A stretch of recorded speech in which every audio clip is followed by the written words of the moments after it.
Today's episode is a fan favorite. The audio in the story has been remastered for today's episode. One September afternoon in 2003, a woman in Tucson, Arizona heard a knock on her front door, and she answered it. And she was surprised to see a Tucson police detective standing on her front steps. And even more surprised when he started asking her a bunch of questions about her next-door neighbor. Now, the woman tried to be as helpful as she could, but, she just didn't have very good answers to this detective's questions. She really didn't know much about her neighbor. And so ultimately, the detective gave her his business card and told her to call back if she ever heard anything or saw anything or remembered anything unusual about her neighbor. Now, this woman didn't expect to ever call this detective back. That was until a few days later when she looked out her window and saw two sweaty men jump out of a van and walk up the steps into her neighbor's house. And the woman just stood there for several minutes, absolutely shocked, her heart racing, realizing what she was watching. Moments later, the woman picked up that business card and called the detective. But before we get into that story, if you're a fan of the strange, dark, and mysterious delivered in story format, then you've come to the right podcast because that's all we do and we upload twice a week, once on Monday and once on Thursday. So if that's of interest to you, please secretly attach a harmonica to the front of the Follow Button's car so that everywhere they go, their car whistles. Okay, let's get into today's story.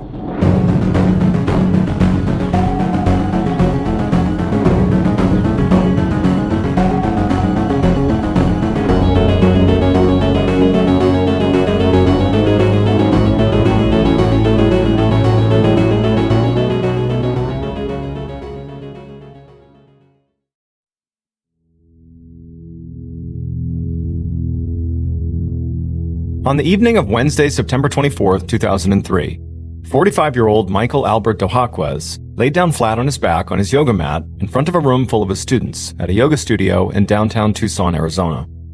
The students all followed Michael's lead, laying down for a pose called Shavasana, which signaled the end of a long workout. Michael loved this final pose because it was all about meditation, and it really helped him get centered for his day. And after a few minutes in this pose, when he sat up and told his students to rise as well, he felt both exhausted and recharged. He got to his feet and smiled at his class as everyone else rolled up their yoga mats and got ready to leave. Although Michael was a machinist by trade and spent his workdays in his shop tinkering with tools and small engines, he was actually a very artistic and kind of zen person. He spent his free time giving music lessons on his guitar, and he also taught 15 different yoga classes every week in various gyms and studios all across Tucson. His genuine enthusiasm about the physical, mental, and spiritual benefits of yoga were very infectious, and it put many of his students at ease around him. In fact, they were so comfortable with him that they called him MAD, which was short for his three initials, Michael Albert Dohaquez. Michael toweled the sweat off his face and looked up at the clock on the wall. It was almost 7 p.m., and his stomach was beginning to rumble. So he asked the class as they were getting ready to go if anybody was feeling up to grabbing some food and a few drinks, which was actually a question they were all expecting, because hanging out socially was something that this Wednesday group typically did each week after their workout. One student immediately shouted out that they would, and a few others raised their hands as well. So Michael suggested they all meet at a bar on 4th Avenue, not far from where the yoga studio was located.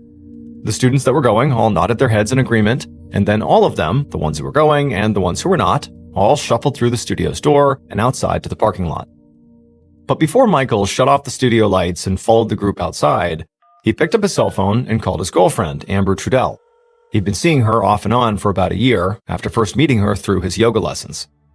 Recently, things had been a bit rocky between Amber and Michael, but Michael still wanted to invite her out for dinner and drinks.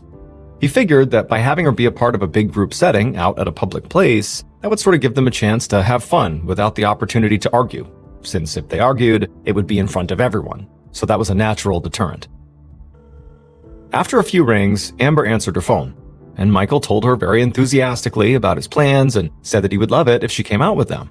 But Amber hesitated, and Michael frankly knew why. In addition to the problems they were having in their relationship, Amber was just a very shy person. She preferred private lessons with Michael rather than being a part of a big group where you had all these other people sort of watching you stretch for an hour. But after a few seconds of awkward silence on the line, Amber said that she actually would meet up with Michael and his students at the bar. Michael was thrilled and told Amber he would see her there. Then he ended the call, shut off the lights in the studio, and walked out the door into the parking lot, thinking about Amber. Michael and Amber were opposites, but that didn't really bother Michael. It also didn't bother him when Amber teased him about how he dressed like a hippie with his long hair and beaded necklace and sandals. Michael could take a joke, and above all, he liked to have fun, which in his mind was what he was doing with an attractive woman like Amber, who was actually 17 years younger than he was. Their relationship really was pretty casual, and Michael intended to keep it that way. He'd been married twice already and was a father to 3 kids as well as a grandfather. And at this point in his life, he did not want to be tied down anymore. Amber, on the other hand, she did want to get serious. She kept asking Michael to marry her, and every few weeks, she'd break up with him for saying no. And so Michael knew that their relationship status would likely come up tonight in conversation. But since there were other people going out with them, he figured maybe he could dodge an argument about it. A few minutes later, Michael walked into the bar on 4th Street and found 5 of his students already sitting at a table. He sat down and ordered a drink, and shortly after that, Michael looked up to see Amber walk in through the front door of the bar. He stood up from the table, gave her a big hug, and then invited her to take a spot right next to him. From that point on, the group ordered some food, and they drank and talked and goofed around until around 8:30 at night when folks started getting tired. At that point, they all paid their checks, and then they left. Now, most of the students were heading home at this point, but Michael, Amber, and one of the students, Michael's friend Eli, decided to continue their night and go have a few more drinks at another bar. So the 3 of them went to another establishment until around 10 p.m. And at that point, Eli decided it was time for him to call it a night. He took some cash from his wallet, put it down on the table, and then he headed home, leaving just Michael and Amber at the bar. And now that the couple was all alone, just as Michael expected, they began to fight. And so Michael began drinking faster and ordering more drinks for Amber, hoping that maybe more alcohol for both of them would mellow them out. 2 hours later, at midnight, when the bartender turned the lights off and then back on again and then announced out loud it was last call, both Michael and Amber were pretty drunk. Michael yawned, finished the rest of the drink in his glass, and asked Amber to come back to his house with him. She said she would, and so Michael and Amber paid their tab and then walked out the front door into the night. Shortly afterwards, the 2 of them stumbled up the walkway and onto the front porch of Michael's house at 2602 North Sparkman Boulevard. Michael unlocked the door, and then he and Amber stepped into the kitchen.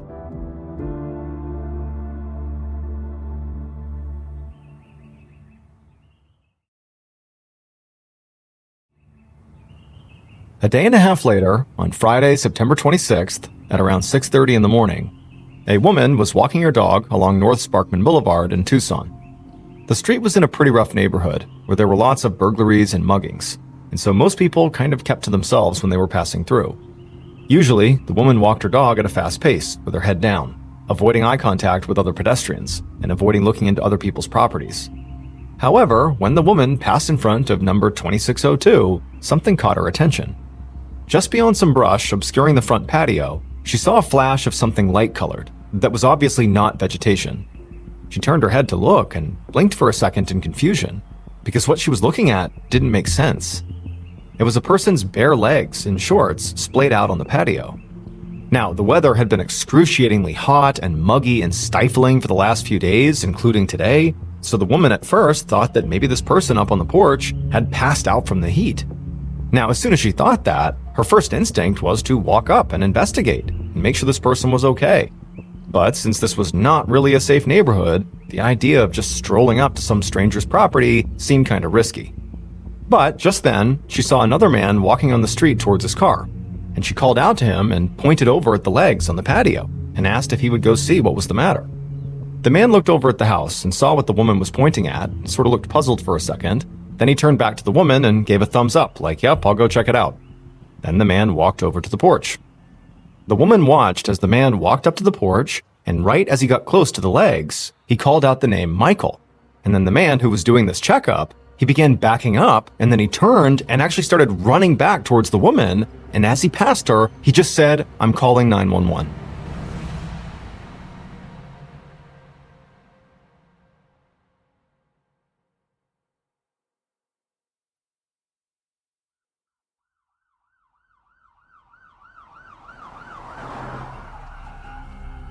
Not long after that man called 911, Detective Ben Jimenez of the Tucson Police Department drove down North Sparkman Boulevard in his cruiser.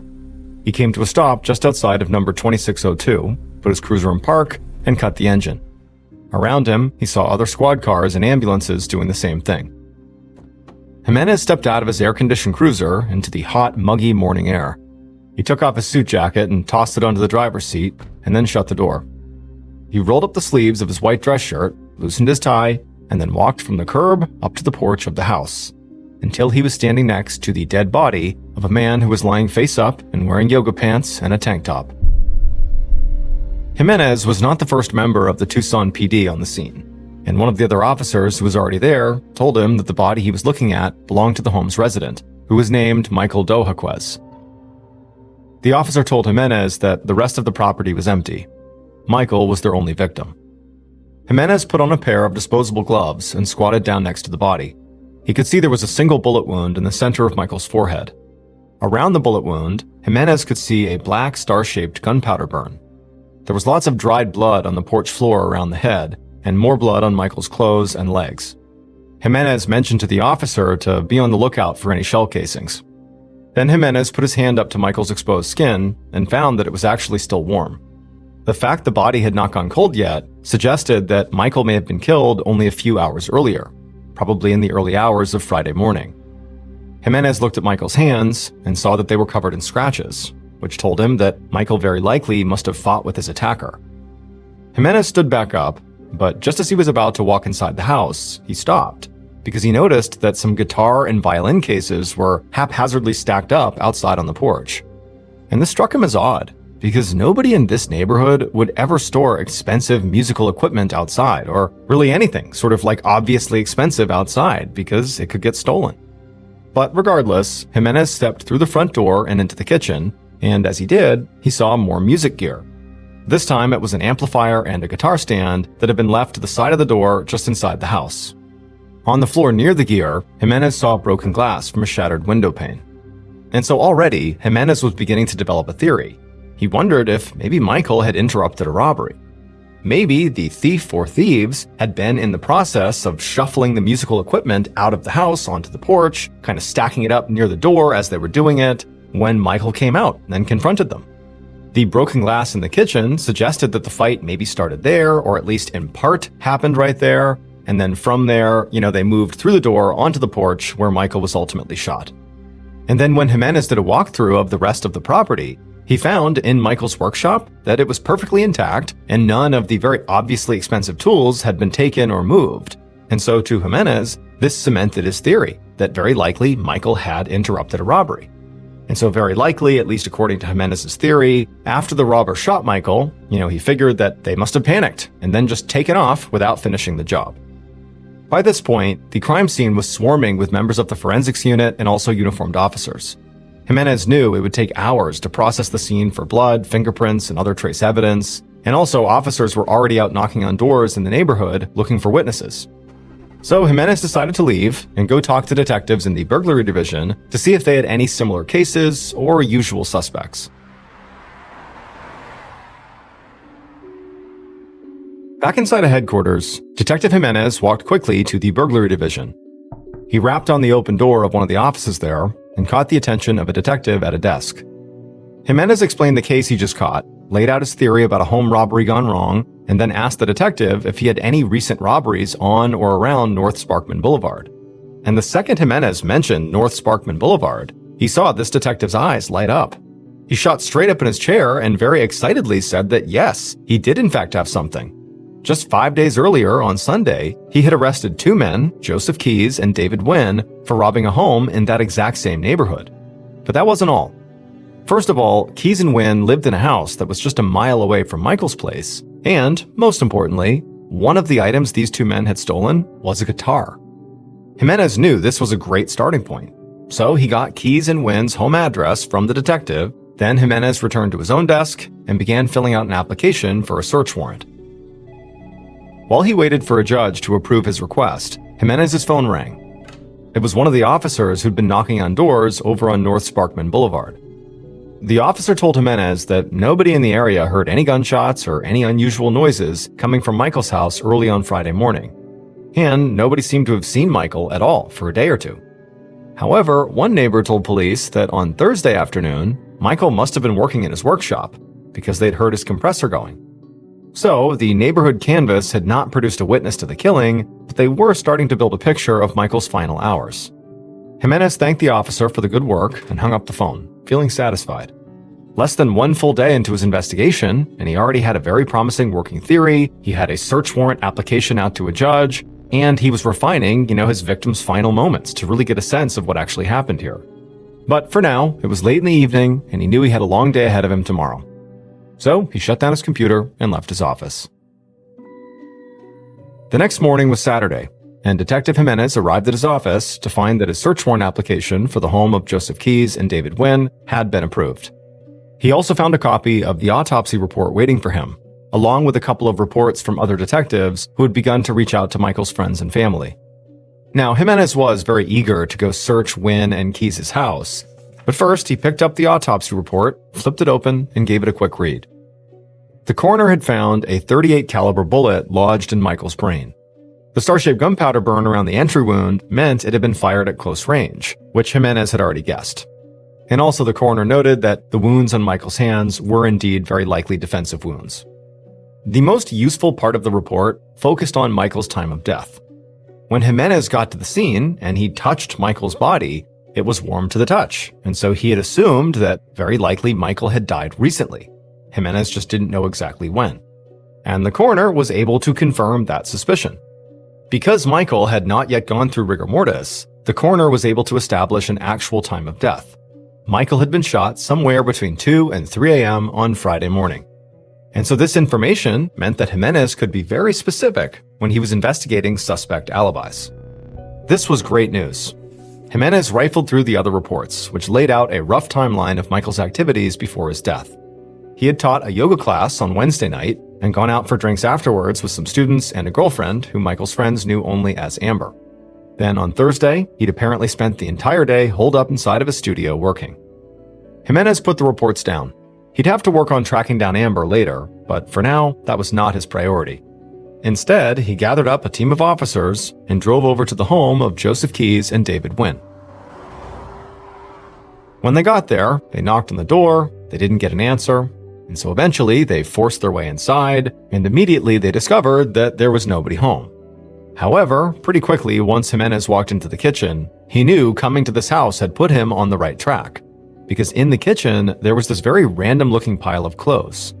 Jimenez put on his gloves, squatted down, and one by one, he picked up a bandana, a pair of pants, and some shoes. And he saw that every item in this pile was splattered with blood.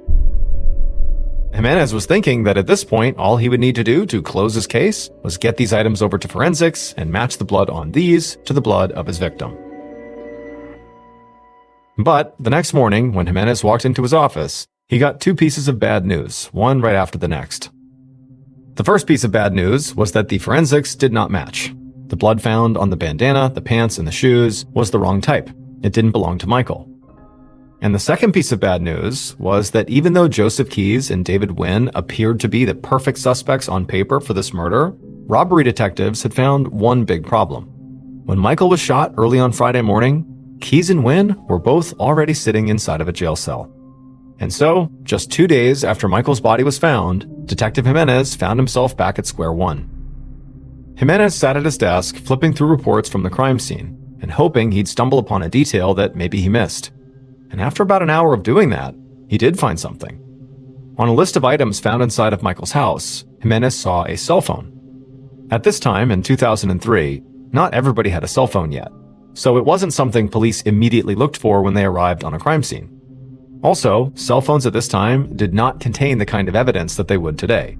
There was no internet access on any of them, and people didn't send a whole bunch of text messages or really use them nearly as much as we do now. So Jimenez got up from his desk and walked to the evidence room to get the cell phone. And once he had it, he went straight to the single most useful piece of information the phone contained, and that was the call log. The detective began scrolling through the list of people Michael had spoken to before he died, and at the top of that list was the phone number for a contact listed as Amber Trudell. Jimenez read the name and immediately felt a jolt of excitement. Michael's friends had said that his girlfriend was named Amber. He had meant to track her down, and now he was staring down at, very likely, her phone number. Jimenez took the cell phone and went back to his desk. There, he used his own phone to dial Amber's phone number, but there was no answer. It just rang and finally went to voicemail, which was very disappointing. So Jimenez left a voicemail and asked Amber to please call him back at her earliest convenience. After he hung up, Jimenez just stared at the call history list again. And as he did, he noticed something curious. Michael had been killed on Friday morning, but his last call, which was to Amber, was made on Wednesday night. It seemed bizarre to Jimenez that there was this weird gap in time leading up to Michael's death. It was hard to imagine that all day Thursday, Michael hadn't spoken to anyone. And as he thought about this, he also found it to be kind of suspicious that Amber had not already come forward to talk to the police, considering that her boyfriend had been murdered. And so Jimenez began dialing numbers from Michael's contact list in his phone, including Michael's ex-wives and his adult kids, asking about Amber, looking for any information he could. But it seemed like no one really had any information about who this person was and what her role was in Michael's life. So, by the time Sunday came to a close, Jimenez had a new hunch about where he should focus his investigation: on his victim's girlfriend, Amber. The next morning, on Monday, when Amber still had not returned Jimenez's phone calls, he tried her again. And this time, his call went straight to voicemail instead of ringing like it had the day before. This meant her phone had shut off. Jimenez wasn't sure what to make of this. It was possible that Amber's cell phone had simply run out of batteries. In 2003, that wasn't that unusual to have your phone die and just sort of go without your phone for a while. Also, people did periodically just turn their phone off and not return calls. It was just a different time. But with every hour that went by that day without getting a call back from Amber, Jimenez couldn't help but get more suspicious.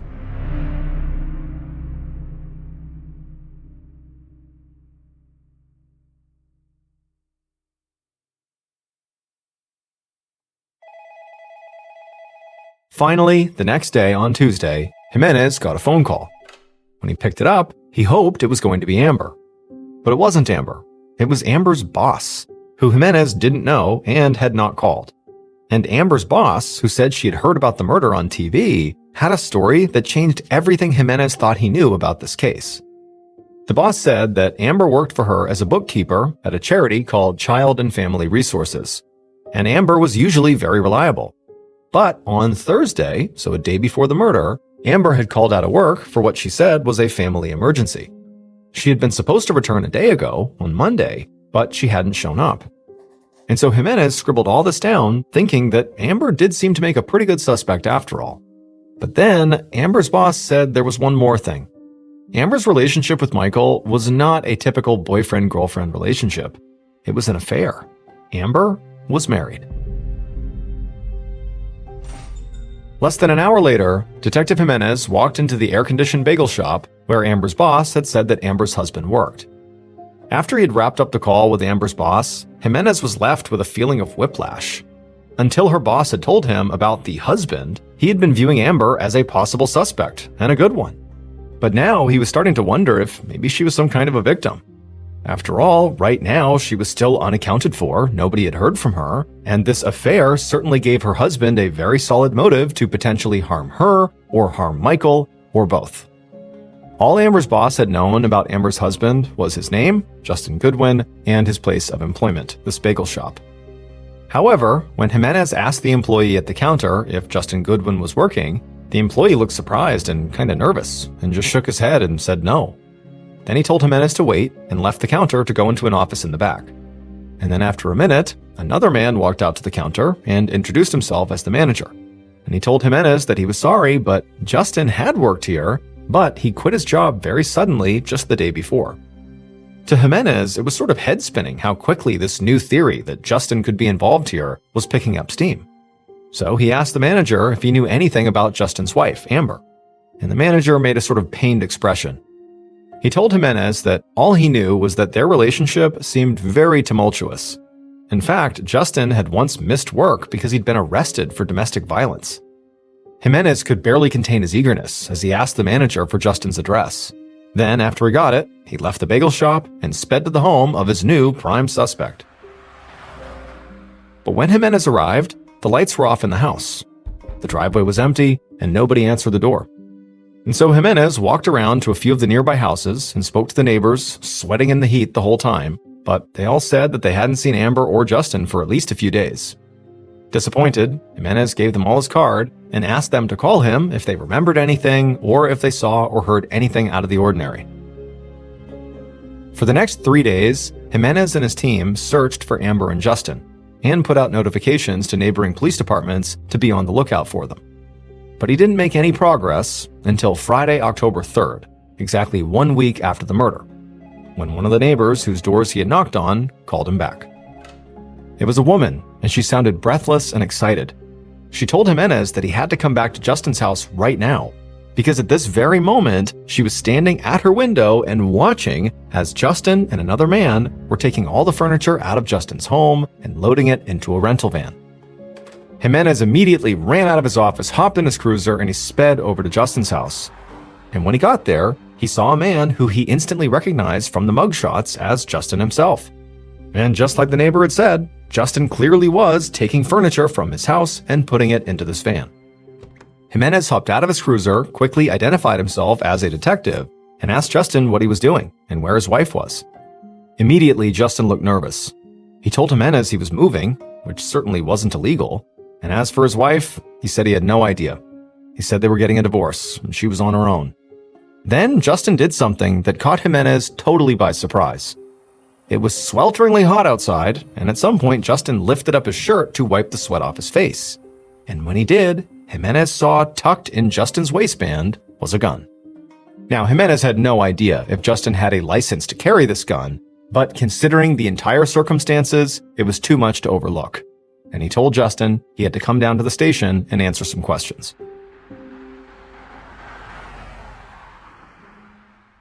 Once they were at the station, Jimenez led Justin into an interview room.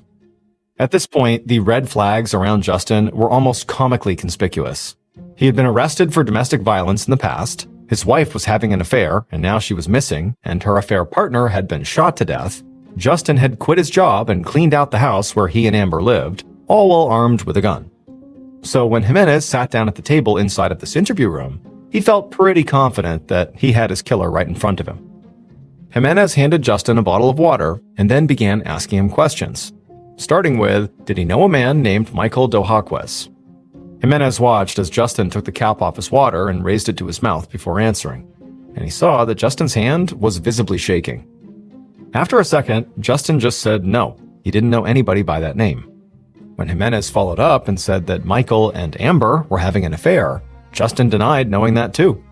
He said that he and Amber clearly were having problems, they were getting a divorce, but those problems had nothing to do with anybody named Michael. He swore again that he really had no idea where Amber was, and insisted that all of the incriminating facts that seemed to surround him were just a coincidence. Right as Jimenez was starting to get frustrated with Justin, feeling like he was blatantly lying to him, there was a knock on the interview room door. Jimenez turned around to see another officer step inside, holding up Justin's cell phone, which they had confiscated along with Justin's gun when they questioned him.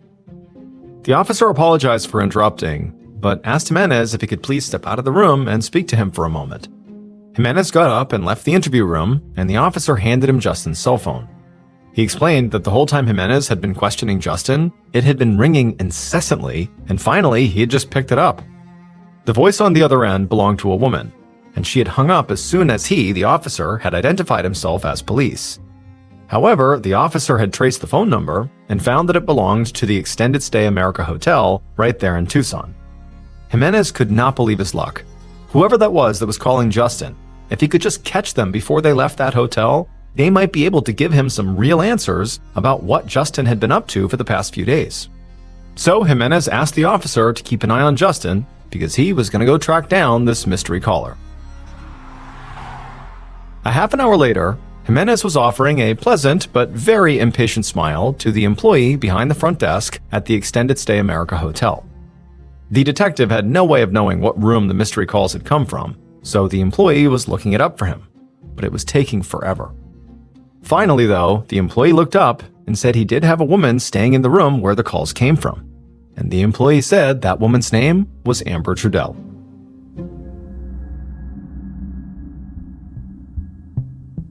Detective Jimenez would take Amber back to the police station and would spend the next several hours untangling her story and Justin's. The detective's murder case was changing faster than he could even keep up with. First, it had looked like a robbery, and he'd had 2 slam-dunk suspects, but that had fallen apart in days. Then he had Amber Trudell, the suspicious girlfriend, who he thought maybe was dodging his calls because she was guilty, but Amber had turned out to be missing and a possible victim. That revelation had given him Justin Goodwin, the jealous husband, but just as Jimenez had thought he was closing in on Justin for killing Michael and maybe even Amber too, Amber herself had reappeared, holed up in a hotel, and calling Justin over and over again. Whatever Justin and Amber were relationship-wise, they apparently were not totally broken up yet. And so now Jimenez was considering yet another theory, that maybe Justin and Amber had killed Michael together. He figured he could put them both in separate interview rooms, take each of their statements, and then grill them on the inconsistencies that he was absolutely certain he was going to find. But that didn't happen. To Jimenez's shock, Justin and Amber's stories matched each other perfectly. Yes, they said they were having marital problems, and yes, they saw how suspicious all their behavior looked. Between Justin quitting his job and lying to police about where Amber was, and Amber abandoning her job and ignoring all of Jimenez's calls while hiding in a hotel, but they swore they didn't kill Michael, and they had alibis to prove it.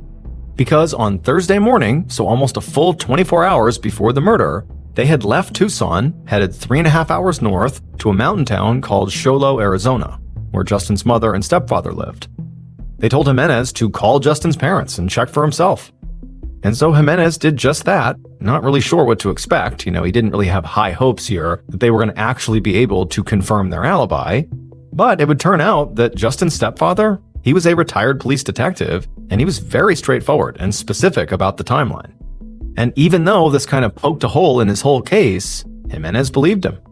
And so this meant that between the hours of 2 and 3 a.m. on Friday, when Michael was shot to death, Amber and Justin were almost 200 miles away. And not only that, but Justin's gun, that had been such a red flag, was not the same caliber as the murder weapon.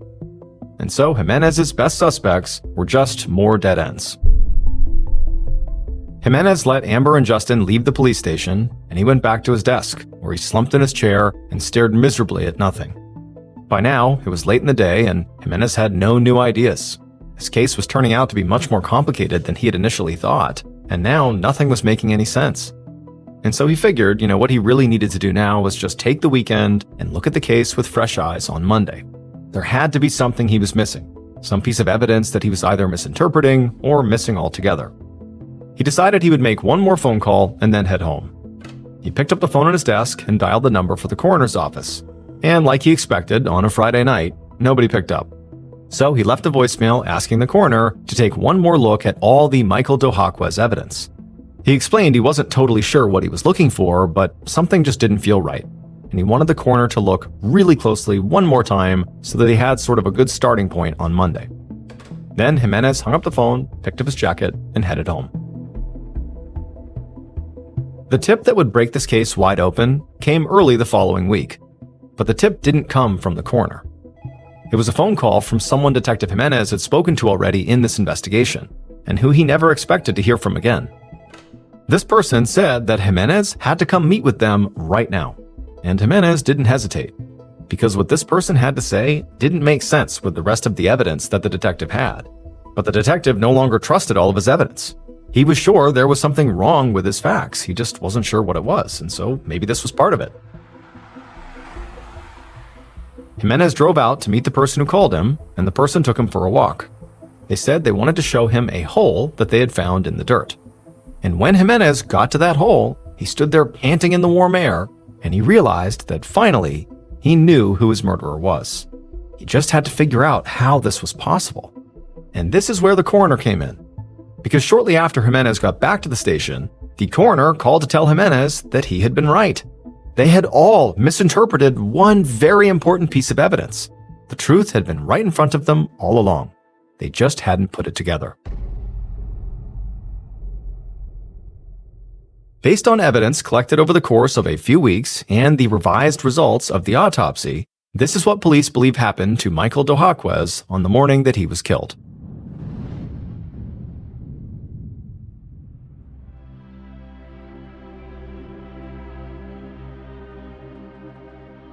It was 1:30 in the morning, and Michael had just confronted his killer in the messy kitchen of his home. The killer was enraged, and the two of them were standing near the sink, shouting at each other. At some point, the killer grabbed a glass and threw it at Michael, but Michael managed to dodge it, and the glass hit a window pane near the front door, shattering glass all over the ground. Michael was about to step towards the killer to stop them from throwing anything else at him, but there was something he didn't realize. The killer was hiding a revolver. And suddenly the killer drew their weapon, and when Michael saw it, he rushed forward to try to wrench it out of their hands. They struggled, but Michael couldn't get a hold of the gun, and they wrestled together out the front door, and then the killer fired. Michael fell backwards onto the patio, dead. At this point, the killer looked up and down North Sparkman Boulevard to make sure nobody was around, and when they were sure they were good, they took off running into the warm summer night. It would turn out all of Jimenez's suspects, Joseph Keyes, David Wynn, Justin Goodwin, and Amber Trudell, did have alibis for Friday, September 26th, between 2 and 3 a.m., which was when the police thought Michael had been murdered. But law enforcement was wrong about Michael's time of death. The heat had fooled them. Michael was not shot to death early on Friday morning, September 26th. He was shot to death early on Thursday morning, September 25th. His body was warm when Detective Jimenez reached down to touch his skin because it had been very hot and muggy outside the whole time he was lying there. The coroner thought the body temperature, combined with the flexibility of the body, meant that death had been recent and that rigor mortis had not begun. But in reality, a hot and moist environment can cause rigor mortis to happen more quickly after death and last for a shorter period of time. So in reality, Michael's rigor mortis had already come and gone by the time Jimenez touched his body. And so the reason he was sort of flaccid feeling is because he no longer was in rigor mortis.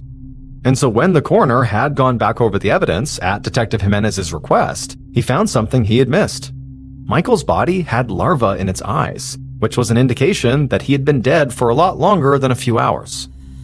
And when police went back to the crime scene, they realized that the compressor the neighbor had heard on Thursday, which caused them to think that Michael was alive and well and working in a shop that day, was actually set to refill automatically. So that noise had not meant anything at all. It did not mean that Michael was in there at work. And so the adjustment of the time of death from Friday to Thursday morning allowed Jimenez to make sense of that final phone call he got from the person he had already spoken to, who called him asking to meet. That person was Justin's stepfather, the retired police officer. The stepfather had been telling the truth about the timing of Justin and Amber's visit, and that had ruled them out as suspects when the belief was Michael had been killed on Friday. But after he had gotten off the phone with Jimenez, the stepfather had followed a hunch out to the back of his property where he discovered a hole in the dirt.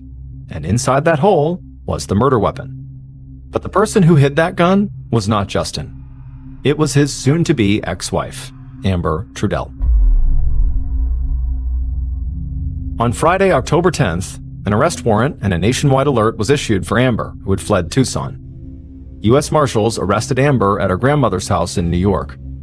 During her trial in March of 2005, Amber claimed that Michael sexually assaulted her on the night he was killed, and that he himself was actually the one who pulled the trigger during their struggle, which resulted in him being shot and killed. However, she was still convicted of second-degree murder and was sentenced to 13 years in prison. On October 19, 2016, Amber was released from prison, having served out her entire sentence.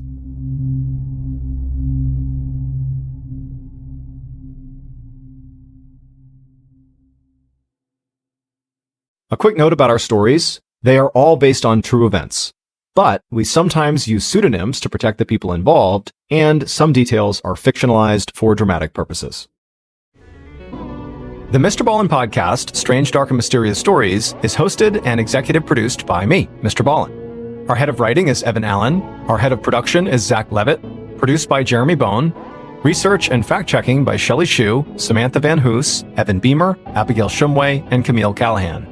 Research and fact-checking supervision by Stephen Ear.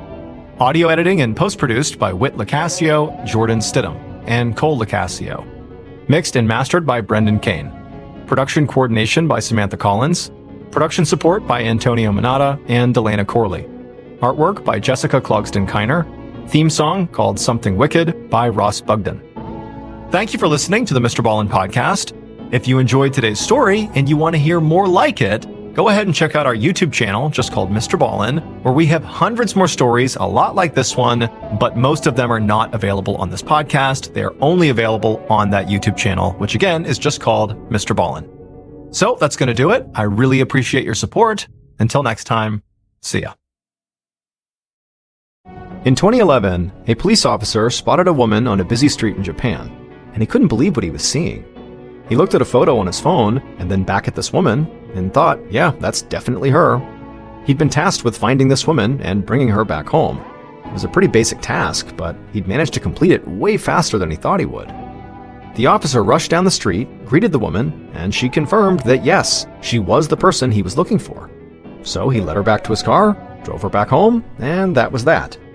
However, what the officer could not have possibly imagined was that locating this woman and taking her home was about to unravel 25 years of unimaginable horrors and lead to one of the most bizarre cases Japanese investigators had ever seen. But before we get into today's story, you've likely noticed that we've uploaded this episode on a Friday. This is not a mistake. In fact, this is now our new normal. I'm now going to be uploading 4 episodes to the MrBallen Podcast each week. Mondays and Wednesdays will be exclusive brand new stories. Thursdays will be our normal remastered episodes, and Fridays will be a mix of new stories and fan favorites. So, if you're a fan of the strange, dark, and mysterious, please replace the frosting on the Follow Button's vanilla donut with mayonnaise. Okay, let's get into today's story.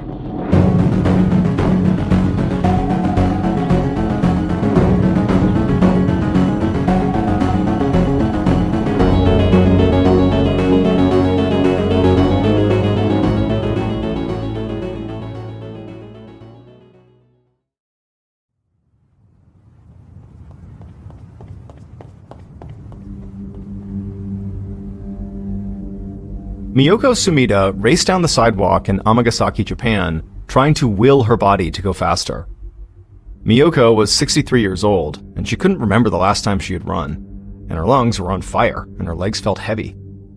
Even though it was a cool day out, she could feel the heavy eyeliner and mascara she always wore starting to run down her face. Every cell in her body was screaming at her to just stop, but she knew that whatever she did, she couldn't stop. She had already waited too long. Miyoko darted across the street and rounded a corner. Ahead of her, the city spread out. In the distance was Amagasaki Castle. It was a white 17th century building with these graceful layers of traditional Japanese curved roofs, and it stood in stark contrast to the rest of the city, which was all low, boxy apartment buildings and factories and warehouses. Miyoko turned a final corner, and there it was, the police station. She ran inside and she called out for help. A police officer came out from behind a window, and in between breaths, Miyoko blurted out the reason she had come. One of her closest friends had gone missing. But the officer just stood there and stared at her calmly and told her to please slow down. And suddenly, Miyoko became aware of what she must look like. A little old frail lady with crazy hair, panting and gasping on the verge of tears. So she tried to steady herself and calm down and start from the beginning. In a shaky voice, Miyoko explained that her next-door neighbor had disappeared. Her neighbor's name was Kai Oe. She was in her 40s, and she was a wonderful, caring friend. But a few days ago, Kai had gotten into a strange car right outside her condominium, and nobody had seen her since. It was like she had vanished into thin air. And so Miyoko worried something terrible had happened to Kai, and now she wished she had come to the police sooner. The officer assured Miyoko that he would file a report and the police would look into this right away. But the officer also said that very likely there was a rational explanation here for why her friend had left. Miyoko began to breathe a bit easier. She told herself everything would be okay. The police would find Kai and bring her home.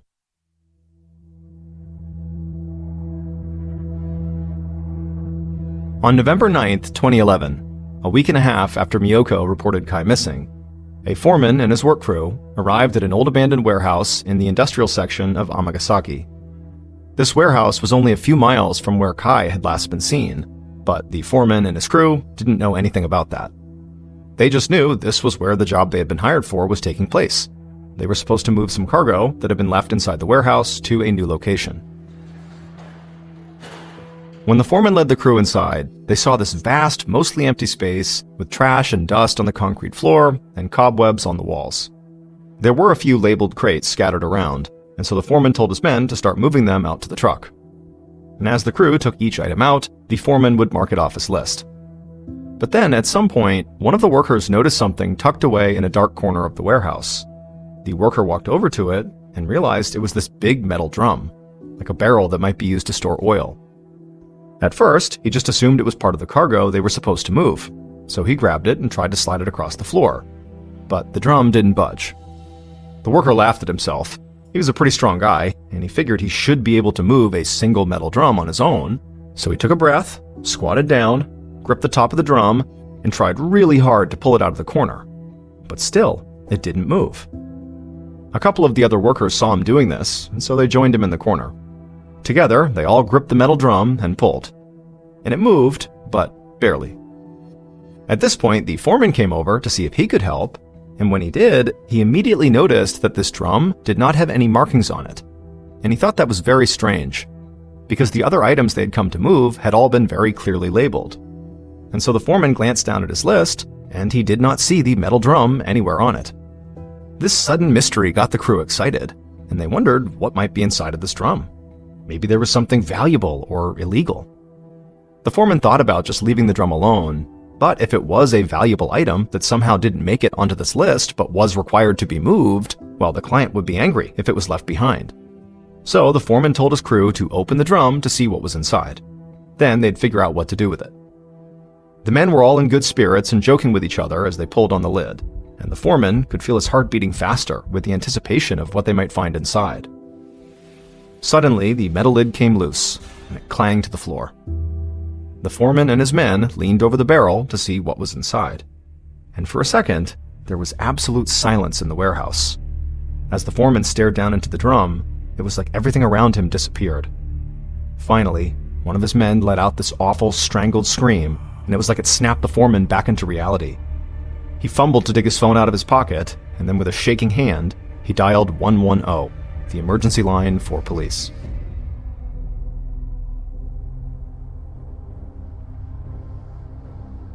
Not long after the foreman made that call, the lead investigator on the case, Officer Sato, walked into the warehouse along with dozens of police officers and forensic analysts.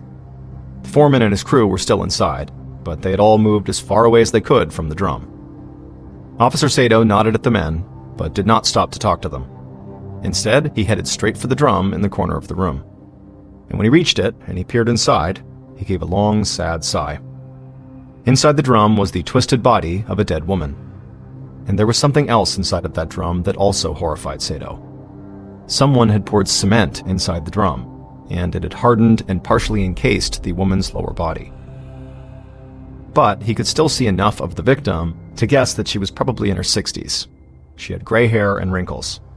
Sato could also see that she had bruising on her neck and face, she was completely naked, and she was shockingly thin, almost emaciated. As Sato stared down at the body, he felt his stomach turn. There was a true level of cruelty in the way this victim had been disposed of that hit him hard.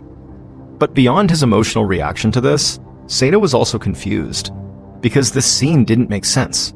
It was like his victim didn't match up with his crime scene. If the body of this woman had been found in her home, he could have at least started to wrap his mind around it, because approximately 1/3 of women who are murdered in Japan are killed by current or former intimate male partners. Most of those murders occur inside the home.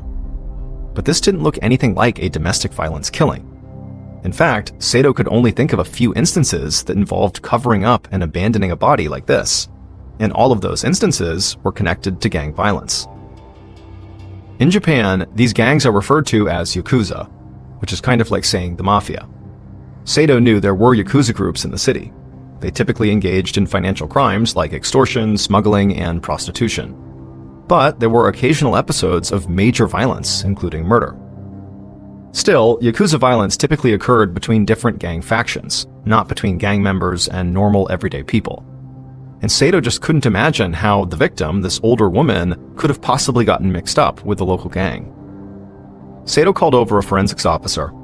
The forensics officer joined Sato and then stared down into the metal drum. He told Sato the bruising on the woman's face and neck suggested she had been beaten before she was killed, and her body had not decomposed much, which could indicate that she had been killed recently. However, they wouldn't know until the autopsy. Sato nodded and then stepped away from the drum and slowly walked around the warehouse, looking for more evidence. He didn't see any blood on the walls or floors, and there also weren't any rope fibers that would indicate the woman had been bound or held captive in the warehouse. In fact, other than the body, there really was no sign of any violence. But that lack of evidence actually helped Sato begin to form an early theory about what might have happened. He believed the victim was most likely murdered somewhere else, and then placed in the metal drum, and then transported and hidden in this warehouse. A few minutes later, Sato headed back to the police station.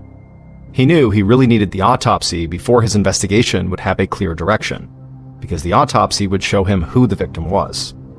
However, in the meantime, he decided that the way the body was disposed of was a decent enough lead to get started.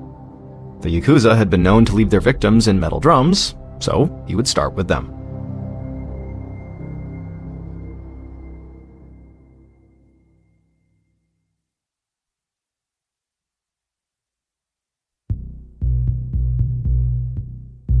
The following day, members of Sato's investigative team fanned out to the dark corners of Amagasaki. So, back in the 1980s and 90s, and even into the early 2000s, the Yakuza had operated pretty openly in certain bars and restaurants. People could always tell the establishments where the Yakuza were running brothels, because there would be a scantily clad hostess at the door trying to entice customers to come inside, and then when those customers stepped through the door, the whole place would be lit with a strange bright pink light. And if they wanted to spend some money, they could go upstairs and pay for sex. But now, the Japanese police had begun a crackdown on Yakuza activities, passing a series of anti-gang laws and targeting different parts of their operations. And so, when Sato's team talked to people in the seediest bars and restaurants in town, they didn't really come up with anything. It seemed like the Yakuza were just laying low, not murdering women and stuffing their bodies into barrels. Sato began to worry that this Yakuza lead was just going to take his team to a dead end. But then, just a couple of days after the discovery of the body, the autopsy results arrived on Sato's desk. Now, the report couldn't answer when this woman had died. It was impossible to tell if she had been dead for days or months. However, the report did give the identity of the victim. Using dental records, authorities had identified her as Kazuko Oe, a 66-year-old woman who had lived in the city. Sato kept on reading the autopsy, and when he finished it, he found attached at the back was this additional report. And when he read this additional report, he was shocked. The report said the dead woman found in the barrel was the mother of Kai Oe, a woman who'd recently been reported missing. But that was not the craziest thing, because the missing woman, Kai, had not been missing at all. A few days after Kai's neighbor, an older woman named Miyoko Sumida, had filed a missing persons report, the police had tracked down Kai, just 20 minutes away in the major city of Osaka. And it would turn out Kai had been hiding out there using a fake name. Very suspicious. And so Sato quickly contacted the officers who'd found Kai, and they told him that when they'd located her, they had no idea her mother was dead. And so there was no connection drawn about perhaps Kai being involved in the death. And since it was not illegal for her to run away and hide out in a different city and pretend to be somebody else, Kai had simply been brought home and allowed to return to her normal life like nothing had happened. Now, Sato's mind began to race. He wondered if the case was really just this simple. Maybe it had nothing to do with the Yakuza. Maybe Kai had just murdered her own mother and then fled. Sato knew he would have to act fast, because Kai had already tried to escape once, and so he didn't want her to catch wind that he was looking for her, or she might try it again. So Sato quickly flagged down another investigator, and the two of them both ran out to Sato's car and sped through the city.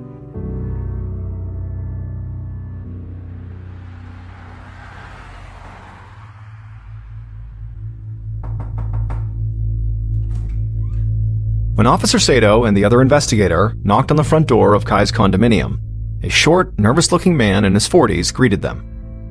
Now, the man was polite, but it seemed fairly obvious that he did not want them to come inside. The man told Sato that he and his family knew about how Kazuko had been found in the drum in the warehouse, and so they just wanted privacy to deal with their grief. But Sato told the man that he really needed to ask some questions, and they could either talk here, in his home, or the man and his family could come to the police station. The man turned around and scanned the apartment behind him like he was looking for something. Then he muttered something under his breath and turned back to Sato and said, "Okay, you can come inside." Sato and the other investigator paused to remove their shoes, then they followed the man into the front room. And Sato couldn't explain it, but right away, he felt like something was off here. He asked the man if he was related to the murder victim, Kazuko, and the man said yes, she was his mother-in-law. But then he quickly corrected himself and said actually she was his former mother-in-law. He was divorced from her daughter, but he still lived in the condo with his ex-wife, their kids, and Kazuko. This surprised Sato. Why would a divorced couple keep living together? But he just smiled and nodded. He wanted to keep the man talking very comfortably. And just because the living situation seemed odd to him, that didn't mean there was anything wrong with it. Eventually, Sato got to the point and asked the man if his ex-wife was Kai Oe, the woman who had gone missing and then returned. The man shook his head.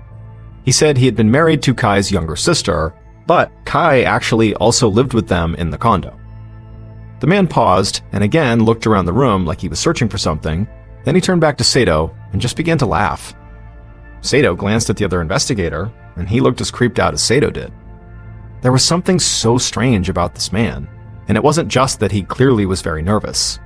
A lot of people get nervous talking to the police, so they were used to that. This weirdness was something else. Once the man stopped laughing, Sato asked him if Kai was home, and the man turned and pointed to a closed bedroom door. Sato got up and walked over to it, knocked, and announced he was a police officer and asked if he could come inside. There was a brief silence, and then Sato heard light footsteps from inside the room. And slowly, the door opened. And when Sato saw who opened the door, he had to consciously hide his shock, because the woman standing in front of him looked like a corpse. She was rail-thin, and her eyes seemed hollowed out in her face. Sato could see there were stains on her shirt, and her hair was stringy and greasy like it hadn't been washed in weeks. He asked her if she was Kai, and she just nodded. Sato stepped into the room, while the other investigator stayed back with the man. In the room, Sato saw there was a plate on the floor with scraps of food on it, and also clothes were piled up in different spots. The room smelled sort of musty, like the door hadn't been opened in a long time. Sato wondered when Kai had last left her bedroom. The silence was broken when Kai said she knew why he was there. She had actually been expecting the police ever since she got the news that her mother's body had been found in that warehouse. Sato asked if she knew what had happened to her mother, and in a voice so quiet that Sato had to lean in to hear her, Kai said, "My mother took her own life." This absolutely stunned Sato. If it was a lie, it was a really stupid one. Because why would Kai expect him to believe that her mother had, put herself into a concrete-filled drum?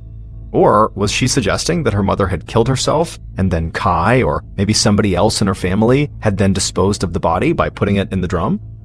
Sato waited for Kai to say more, but she didn't. She just went quiet. Finally, when the silence between them had become deafening, Sato asked her, hey, why'd you run off to Osaka a couple of weeks earlier? Kai seemed to force a smile, and then said the whole thing was a big misunderstanding. She had just gone on a quick trip and was surprised anybody even noticed she was gone. Now, this made perhaps less sense than even the idea that Kai's mother had put herself in the drum, but Sato stayed quiet. He didn't want her to know that he was sort of onto her. He was a big believer in letting people trap themselves through their own words. But before Kai could say any more, Sato heard new voices outside the room, and he turned to see 3 people outside in the front room approaching his other investigator. Kai told Sato that the 3 people were her sister and her sister's young teenage daughters. Sato gestured to Kai to come with him, and then the 2 of them stepped out of her bedroom and headed towards the front room. Sato introduced himself to the rest of Kai's family and then shot another look at his partner like, what's going on here? The sister and the children looked as bad as Kai, like they hadn't eaten or slept in days. And when Sato asked them the same basic questions about Kazuko's death that he had asked Kai, he noticed their eyes dart back and forth like they were trying to communicate with each other without actually saying anything. And when they did speak, they all said the same thing, that Kazuko had taken her own life. Sato felt like this whole situation was just insane.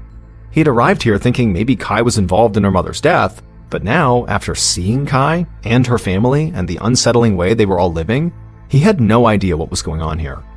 Why were they all so sickly? And why were they telling such transparent lies? Sato didn't know if these people were guilty or innocent, but he did know one thing for sure. They were hiding something.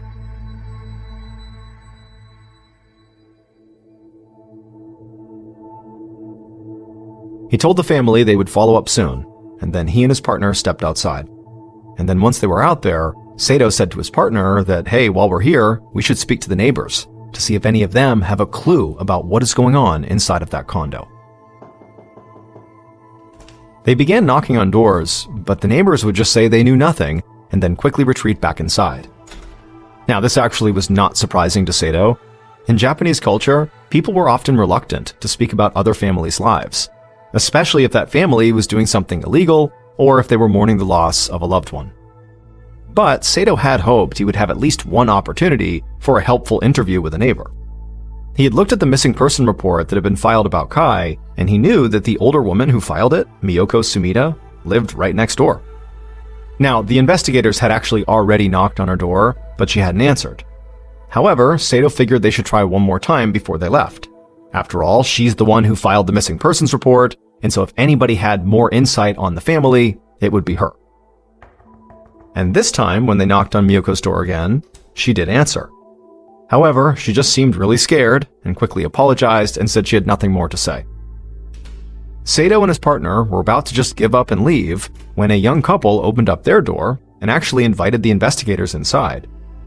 The couple told them that months earlier, they had been out walking in a nearby park when all of a sudden they heard a woman screaming. And when they looked in the direction of the scream, they saw Kai, her sister, and her brother-in-law and their daughters beating Kai's mother, Kazuko. They said they had immediately called the police, but when the police arrived, they barely questioned the family. Instead, the officers had a quiet conversation with the family, left after a few minutes, and never followed up with the couple. This didn't surprise Sato either. At this time in Japan, domestic conflicts were handled very differently than pretty much any other kind of criminal investigation. It came down to the same principle of respect for privacy that made Kei's neighbors refuse to talk to them. Basically, police thought that family problems, even nasty ones, should be dealt with by the family. Sato was disappointed he hadn't gotten more information, but as he and his partner left the young couple's home, his mind began to race. Kazuko had been beaten before she died. There was all that bruising on her neck. And now, Sato knew that Kazuko's own family had been beating her. However, this didn't solve the mystery. In fact, it only tangled it further. Because after seeing Kai and the others in that condo, Sato didn't think they could actually physically carry out all the steps of Kazuko's murder. Kai looked so weak that it seemed like she could barely stand on her 2 feet, and the rest of her family wasn't much better.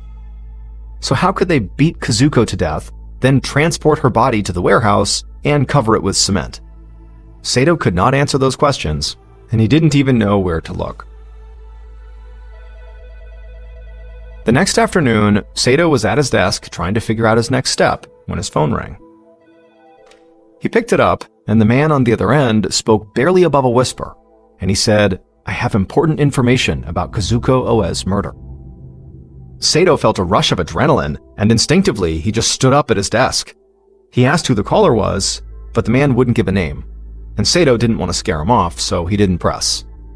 The man said he didn't know how Kazuko had died, but he was certain that her family was under the thumb of a vicious Yakuza gang. And this particular gang had a ruthless leader who was perhaps the most terrifying Yakuza leader in the whole city. After that, the caller hung up. Sato stood there in shock. It was like he had arrived back at the very beginning of this case, when he had stood over Kazuko's body in the metal drum and wondered if this was the work of the Yakuza. Sato immediately began a deep dive into the Oe family's finances. He knew that almost all Yakuza crime just came down to money. And right away, a series of financial transactions jumped out at him. Over the past 2 years, the family had made repeated big payments at regular intervals. And when investigators tracked the group receiving these payments, they discovered a connection to the Yakuza. So, Sato began to believe that Kazuko's family had somehow gotten into debt with the wrong people, and Kazuko had paid with her life. And on November 26, 2011, which was just over 2 weeks after the discovery of the body, Sato rounded up 5 known Yakuza members in the area and brought them in for questioning. However, Yakuza members rarely ever talked to the police, so after 5 mostly silent interviews, Sato had no clear evidence linking any of them to the murder. And he still had no idea who this gang's supposed ruthless leader was. So, by the time that 2011 ended, Sato had hit another dead end. And soon months went by with no new evidence coming in. And so Sato began to think that he might never know who killed Kazuko.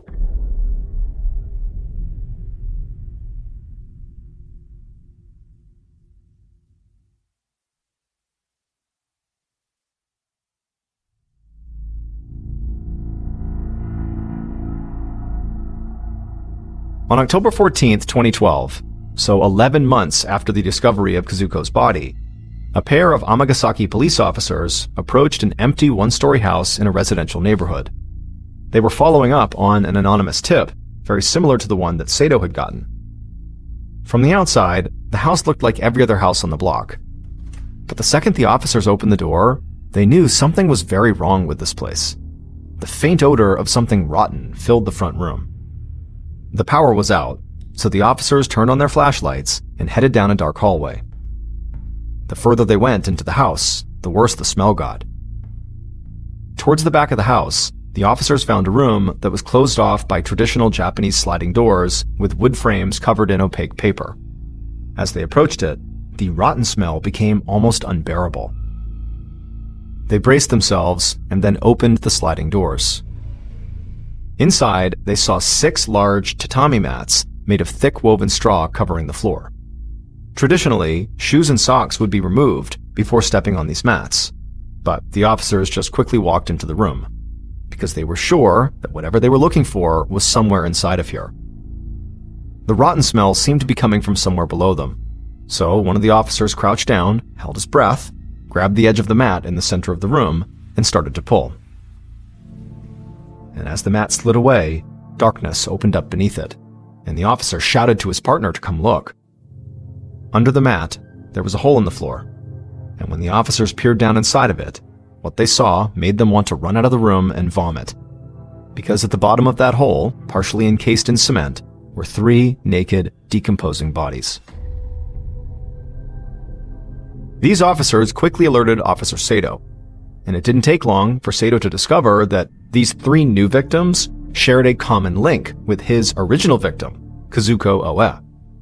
This link was a person who they were all very close to. It would turn out all 4 of these victims had been the victims of the Yakuza. There was a ruthless Yakuza leader who had overseen all of their murders. But Sato would soon learn that these murders were just the tip of the iceberg. This particular gang leader had overseen the murder of multiple entire families over the last 25 years.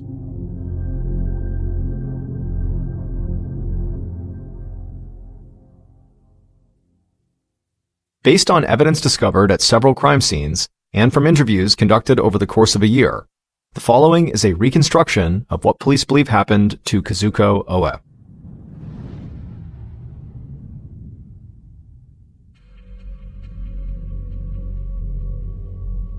On the night of September 11th, 2011, 2 months before Kazuko's body would be found, the ruthless Yakuza leader reclined on a luxurious couch in a room filled with high-end furniture and artwork. The leader checked the time, and then picked up a phone and made a call. One of the killers answered, and without hesitating, the leader told the killer, "Now." Then the leader hung up, tossed the phone on the couch, and calmly waited. Not long after that, the 2 killers stood outside of Kazuko's bedroom, where she was fast asleep. After a minute, they signaled to each other that they were ready, then they opened the door and rushed Kazuko's bed and leapt on top of her. Kazuko woke up to the sight of fists flying at her face. She tried to fight off the killers, but they had her pinned down, and each punch left her dazed and writhing in pain. She tried to cry out, but she was too weak. The killers brushed away Kazuko's arms as she tried desperately to protect herself, and they kept on pounding her in the face, the neck, and the head, until Kazuko just stopped fighting back. When Kazuko went still, and the killers realized she was dead, they climbed off the bed and backed out of the room. Back in the front room, one of the killers called the leader to say the job was done. But the leader just laughed and told the killers to stay right there, because the job was not, in fact, done. The killers did exactly what they were told. They always did exactly what they were told. They stood there in complete silence, waiting. Finally, the front door opened, and the ruthless Yakuza leader walked into the condominium. The killers led the leader into Kazuko's bedroom. The leader stared at Kazuko's body, and then barked for the killers to move her to the bathtub and cover her with ice. The killers obeyed. And once Kazuko's body lay under a blanket of ice, the leader brought the killers back to the front room. There, the leader told them to write a suicide note, and to make sure the note included Kazuko's last wishes. that Kazuko wanted to leave all of her money, her possessions, and property to the Yakuza leader. The leader then told the killers that the last thing they would have to do was secure a metal drum, so that other members of the gang could transport the drum with Kazuko's body inside to a warehouse. The killers nodded silently. Once the plan was set, the leader smiled at the killers and then turned around and walked back outside, and went right back next door to the condominium where they lived and went back to relaxing on the couch.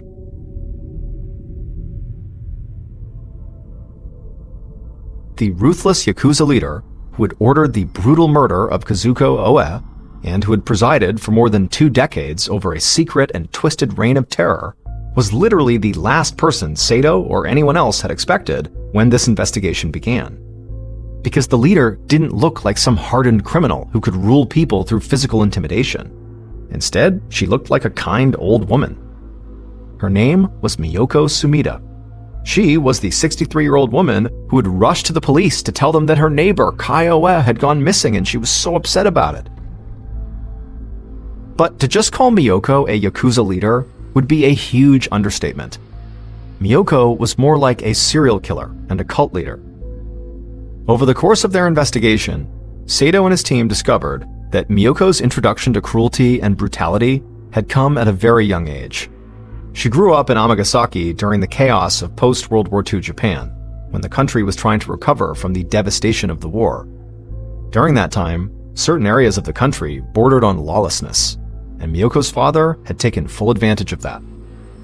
Miyoko's father had been a very successful contractor who brought in North Korean laborers to work for him. He let those workers live in his home and eat his food, but he also beat those workers every day, took 40% of their wages, and threatened to kill them if they didn't do exactly as he asked. And so over time, out of fear and desperation, these men became completely obedient to Miyoko's father. And Miyoko had watched all of this very closely and even had begun to study her father's methods. Then, in her 20s, Miyoko herself entered into a life of crime, using a lot of what she had learned from her father. Her first major foray into the criminal world had been to buy one of those bars with the bright pink lights on the seedy side of the city that offered customers the opportunity to pay for sex. That had allowed Miyoko to meet members of the local Yakuzas and to familiarize herself with their tactics. When she was ready, she sold the bar and assembled a gang of her own. She recruited family, friends, and other people she trusted. Miyoko set out to get as much money and power as she possibly could, and using threats of violence from her gang played a role in her plans. But Miyoko went far beyond typical Yakuza violence to get what she wanted. Because just like her father, Miyoko understood that fear alone was not enough to own people. Her victims, they had to need her. In a way, Miyoko made her victims love her. To do this, she targeted families that owned property or businesses. She infiltrated those families by offering things like financial assistance to help their businesses grow. And at first, people viewed her as a generous benefactor, a kind, wealthy woman who just wanted to help others succeed. But once Miyoko gained a family's trust, she used what some might call mind control to gain power over them. She would start by turning members of the family against each other, causing problems in their house or in their business, and then blaming those problems on one specific family member. And through her financial assistance, Miyoko would start to make that family feel dependent on her to survive, just like her father had done with the laborers. And Miyoko would also use her money as a way to get family members to do favors for her. These favors started out small and got bigger over time. And slowly, the family would grow more and more obedient. And while all this was happening, Miyoko would start to make rules about when a family could eat, when they could sleep, who they could talk to, and when they could go outside. And if any of them pushed back, Miyoko would order her gang to inflict serious physical harm on them. So using these methods, Miyoko was able to completely break people down mentally and physically to the point where entire families were terrified of her and also simultaneously completely loyal to her. And it would turn out Miyoko had used these methods to infiltrate Kazuko's family. That's how she got Kazuko's own daughter, Kai, and other family members to publicly beat Kazuko, like that young couple had witnessed in the park. But Miyoko's demands did not stop with forced beatings. Her ultimate goal was to take everything that family had. Their money, their property, their assets, all of it. and for that to happen, Kazuko would have to die, and then give everything to Miyoko in her will. But Miyoko did not want blood on her own hands. This was the horrifying truth that Sato and his investigators discovered at the heart of this case. Miyoko and the members of her gang did not physically murder Kazuko. Instead, at Miyoko's command, Kai and her sister beat their own mother to death. In manipulating Kazuko's daughters into murdering her and then willing over all her assets, Miyoko had imposed her brutal will, like she had done without consequence for years. But what she hadn't counted on this time was Kai's reaction. Because Miyoko may have thought that she had Kai completely under her control, like she had everyone else, but she was wrong. A tiny part of who Kai was before Miyoko came into her life had survived. After Kai had murdered her own mother, she felt instant regret, and she couldn't contain it. Now, Miyoko had noticed Kai's emotional turmoil, and she knew it posed a risk to her. So, on October 30th, 2011, Miyoko had left Kai tied up and locked in a car alone, debating what she should do with her. But Kai had managed to escape, and that's when she fled to Osaka and began living under a different name. When Miyoko realized that Kai was gone, she ran to the police station and played the hysterical, desperate old woman just trying to find someone she loved. She knew the police would immediately believe her, and she was right. And when the police found Kai, she refused to tell them anything. Remember, she was terrified of Miyoko, but she was also guilty of her own mother's murder. How could she possibly explain her situation to the police? So she just came home. And so by the time Sato visited the OF family condo, Kai had been locked inside of her bedroom, starved, and was getting beaten by her own family ever since her return.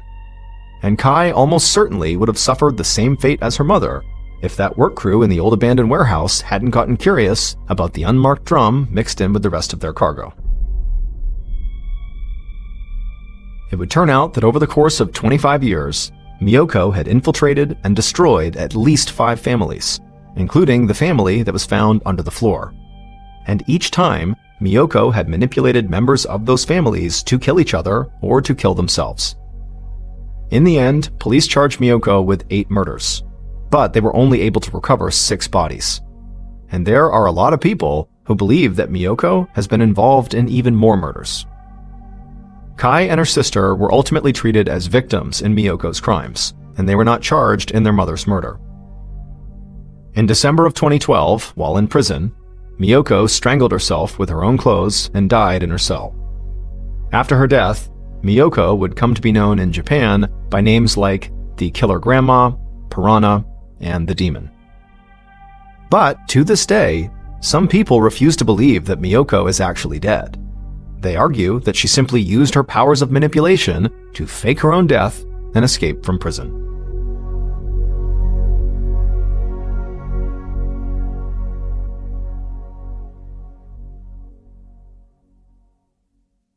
A quick note about our stories. They are all based on true events, but we sometimes use pseudonyms to protect the people involved, and some details are fictionalized for dramatic purposes. The MrBallen Podcast, Strange, Dark, and Mysterious Stories, is hosted and executive produced by me, Mr. Ballen. Our head of writing is Evan Allen. Our head of production is Zach Levitt. Produced by Jeremy Bone. Research and fact-checking by Shelley Shue, Samantha Van Hoos, Evan Beamer, Abigail Shumway, and Camille Callahan. Research and fact-checking supervision by Stephen Ear. Audio editing and post-produced by Whit Lacasio, Jordan Stidham, and Cole Lacasio. Mixed and mastered by Brendan Kane. Production coordination by Samantha Collins. Production support by Antonio Manata and Delana Corley. Artwork by Jessica Clogston-Kiner. Theme song called Something Wicked by Ross Bugden. Thank you for listening to the MrBallen Podcast.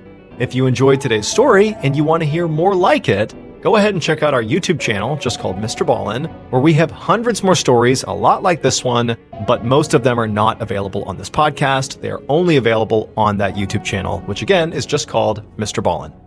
So that's going to do it. I really appreciate your support. Until next time, see ya.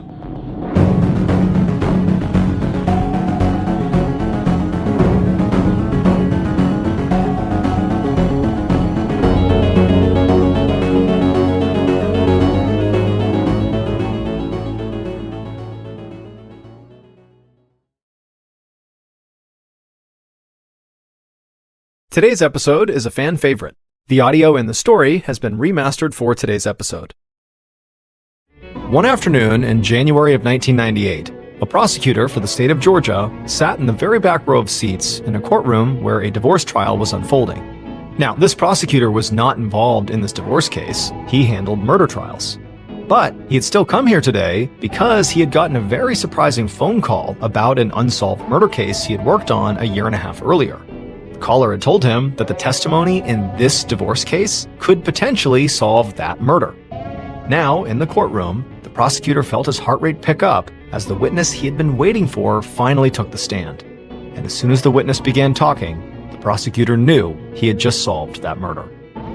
But before we get into that story, if you're a fan of the strange, dark, and mysterious delivered in story format, then you've come to the right podcast because that's all we do, and we upload twice a week, once on Monday and once on Thursday.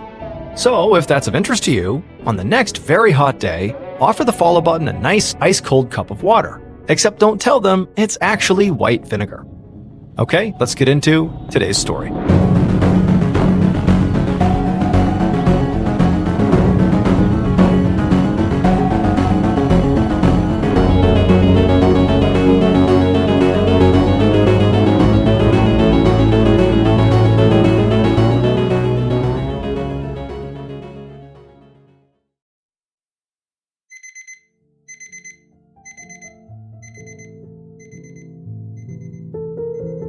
On August 7, 1996, a 41-year-old entrepreneur named Lance Herndon woke up at 3:40 a.m. to the sound of his alarm clock going off inside of his mansion in Roswell, Georgia. The alarm was actually one of 3 alarms set to go off that morning. The first was at 3:40, the second at 3:50, and the third at 4 a.m. And this was actually how every workday began for Lance. He was the founder of an IT consulting company called Access Inc., and his borderline compulsive work ethic not only made him millions of dollars, but also it had made him a trailblazer for the black business community in Greater Atlanta. His company, Access Inc., had actually been awarded the National Service Firm of the Year award by President George H.W. Bush. President Clinton had honored Lance with the Minority Entrepreneur of the Year award and had appointed him to the 1995 White House Conference on Small Business. Lance sat up and slammed his hand down on the clock to stop the alarm, and then shut off the other 2 alarms so they wouldn't ring. Then he threw aside his bed sheets and got up and walked over to the dresser to pull out some clothes.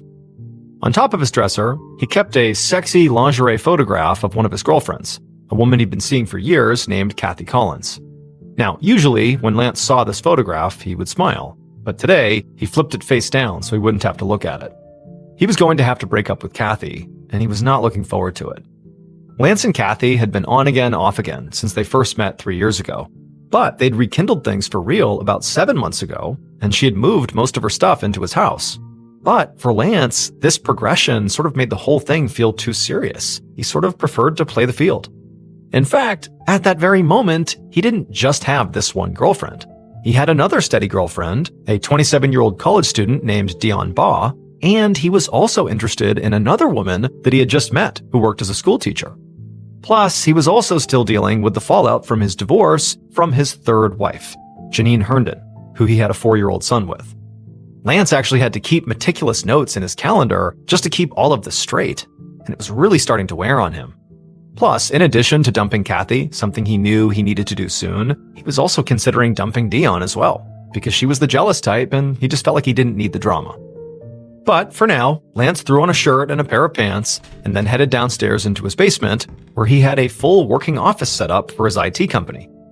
Every day, Lance's small staff of full-time employees, plus his assistant, came to this basement office to do all their work. But they wouldn't actually arrive here for another 4 hours, which gave Lance plenty of time to get everything ready. Lance sat down at his desk, hit the record button on a small tape recorder, and started dictating detailed lists of instructions for each of his employees. Every morning, he would make these cassette tapes so that when his employees came in, they knew exactly what he wanted them to do, even if he had already gone out for the day, which he was doing more and more lately. When Lance had first started Access Inc., he had pretty much worked exclusively on his business all the time and was never really out of the office.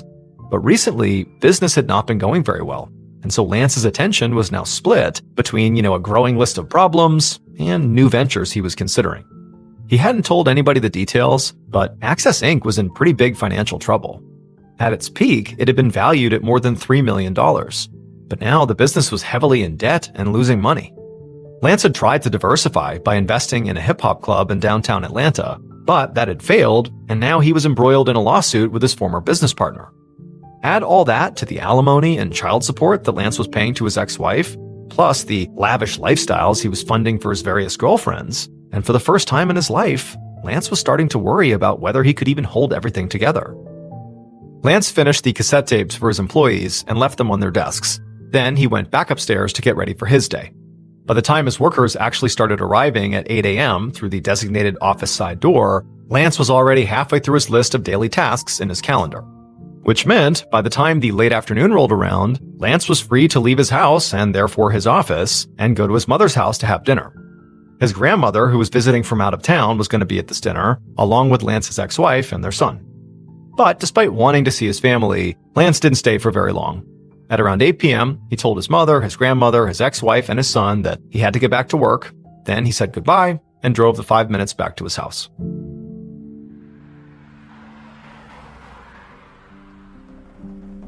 When Lance pulled back into his driveway, he saw his secretary's light blue car parked in its usual spot, and he smiled.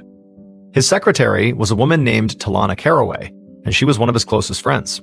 They had been romantic in the past. In fact, Lance's divorce was caused in part by the fact that his wife had found racy pictures he had of Talana. But now, their relationship was purely platonic, and they both actually confided in each other about their respective love lives. Talana worked another full-time job, so she typically only worked evenings for Lance. Lance went in the office door and found Talana working her way through the list of tasks that he had outlined for her on her cassette tape. Talana was very obviously happy to see him, and for a little while, the two of them just sat there chatting and catching up. Talana was apparently having trouble with her partner, a guy named Jazz, and she complained about him a bit. Lance actually knew Jazz because he had lent him some money, and he nodded sympathetically. Lance told Talana that he was actually hoping for a fresh start in the romance department, because he had another new woman, but this one he was really interested in. He said she was a teacher and she was really nice, and he asked Talana if she would help him write her a card. And like he knew she would, Talana just laughed. Like, the idea that the ex-girlfriend is now writing a card for the new girlfriend was just kind of comical to her. But this was actually one of the things that Lance really liked best about Talana, and it's why their relationship continued to flourish. She was just easygoing, unlike his various current girlfriends. And so Talana, without any hesitation, helped write the card, and then Lance signed it. As Lance stood up to head upstairs, Talana gestured for him to wait. Then she handed him a couple slips of paper. She said they were messages from his girlfriend Dion, who had called for him a couple of times while he was out. At this, Lance groaned. Dion was a lot to deal with. A month earlier, she'd shown up at his house unannounced while Kathy was over. Dion had seen Kathy through the window, and she had made such a scene that Lance actually had to call the police. She actually had a court hearing about that incident tomorrow that Lance was supposed to go to. Lance thanked Talana for the messages, and then he went upstairs to his bedroom to begin moving Kathy's things out of his closet. About 2.5 hours later, at around 10:30 p.m., Talana came upstairs and told Lance she'd see him tomorrow. It was raining, so Lance made her promise to call him when she got home so he knew she was safe. And she would do that around 11:30 p.m., and they actually chatted for another few minutes on the phone. But at some point, Lance told Talana goodnight. He could have talked to her for hours, but he knew that he didn't have long before his morning alarms would start going off. The next morning, August 8th, at exactly 8 a.m., one of Lance's employees arrived at his house and unlocked the side office door. And the first thing she noticed when she stepped inside was that Lance was not there. This was weird because even on days where Lance left early, he was usually at his desk first thing in the morning. But the employee figured that maybe Lance had an appointment. So she went over to his calendar to check to see where he was, but, sort of atypical for him, there was nothing listed for that day. That was when she noticed the second thing, which was that Lance had not left her a cassette tape for the day. And this was not just weird, it was completely unprecedented. Lance had literally never not left her a tape. And so the employee paged Lance, but he didn't answer. So, unsure what else to do, the employee just sat down and started to work. About an hour later, at 9 a.m., another employee arrived, but there was still no sign of Lance. The two employees paged him a few more times, but he still didn't answer. And even though both of them considered going upstairs and just checking on him, neither of them felt comfortable doing that. After all, the upstairs was Lance's house. It just felt like an invasion of privacy. Finally, at 10 a.m., so 2 hours after that first employee arrived, Lance's mother, who also worked at Access Inc., arrived at her son's house. She had come in through the garage, and when she entered the office and the employees told her that Lance was still not there, she said that didn't make any sense because his car was in the garage. So, the two employees waited in the office while Lance's mother went up to search the house. And for a few minutes, the two employees down in the basement heard nothing. The house was quiet. They could just hear the sound of Lance's mother walking around upstairs. But then, out of nowhere, they heard a scream.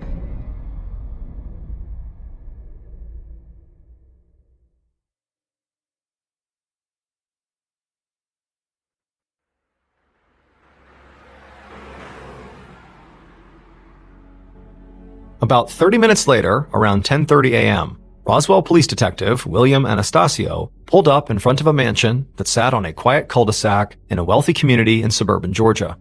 The only thing dispatch had told him was that someone inside of this mansion had been killed. Outside of the mansion, he could see there were police cruisers and ambulances on the street, and his sergeant and a few other investigators were standing in a cluster right near the front door. He walked over to them, and his sergeant briefed him on what they knew so far. The homeowner, Lance Herndon, had been found dead inside of his bed by his own mother after he had failed to show up for work in his basement office. There were no signs of forced entry, and the crime scene itself appeared to be contained to the master bedroom. Lance's employees had discovered that the office laptop was missing, but the rest of the house was filled with expensive electronics and jewelry that had not been touched. The sergeant told Anastasio that uniformed officers were already canvassing the neighborhood and that Anastasio should take the lead in the investigation. So Anastasio turned and walked inside the house and began going up the stairs to the master bedroom. Outside the door to the bedroom, there was a uniformed officer whose job was to make sure nobody touched anything before the crime scene techs arrived. And so Anastasio greeted him and told him he understood the protocol, but then he just stood there outside the doorway, not interfering, but looking inside, getting a first glimpse of the actual crime scene. He could see Lance's body on the bed. Lance was on his back, with his arms crossed over his chest, and he was naked. Even from a distance, Anastasio could see that whoever had killed Lance had beaten him so badly in the face that his facial bones had basically collapsed inwards. It was like someone truly bashed his head in. But strangely, despite this, it didn't seem like there had been any sort of struggle in this room. I mean, typically with a beating death, there was often a big fight between the victim and the assailant, which can create a very messy scene with furniture knocked over and everything messed around inside the room. But from the looks of it, it didn't seem like Lance had fought back at all. Like nothing was knocked over. He was just laying there on his back on the bed with his head caved in. And reinforcing the idea that this was not about money, Anastasio could clearly see on the dresser next to the body was a wallet, a stack of credit cards, and a folded up wad of cash. And so despite the one missing laptop, this didn't really appear to be a robbery.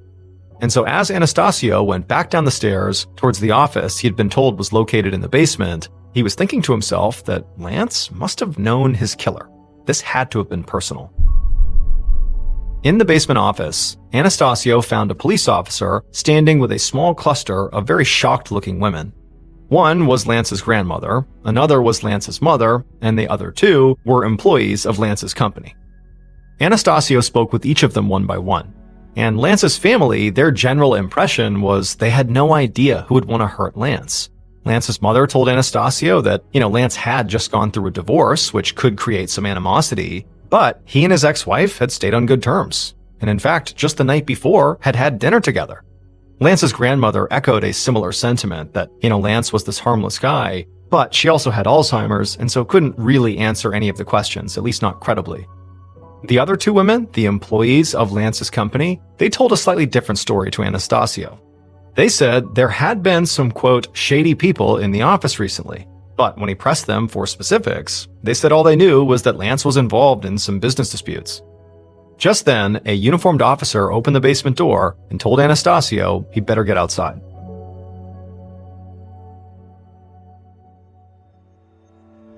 The detective jogged outside, and there, at the foot of the long driveway, he saw a woman sitting in a car. The uniformed officer told him that was Lance's ex-wife, Janine.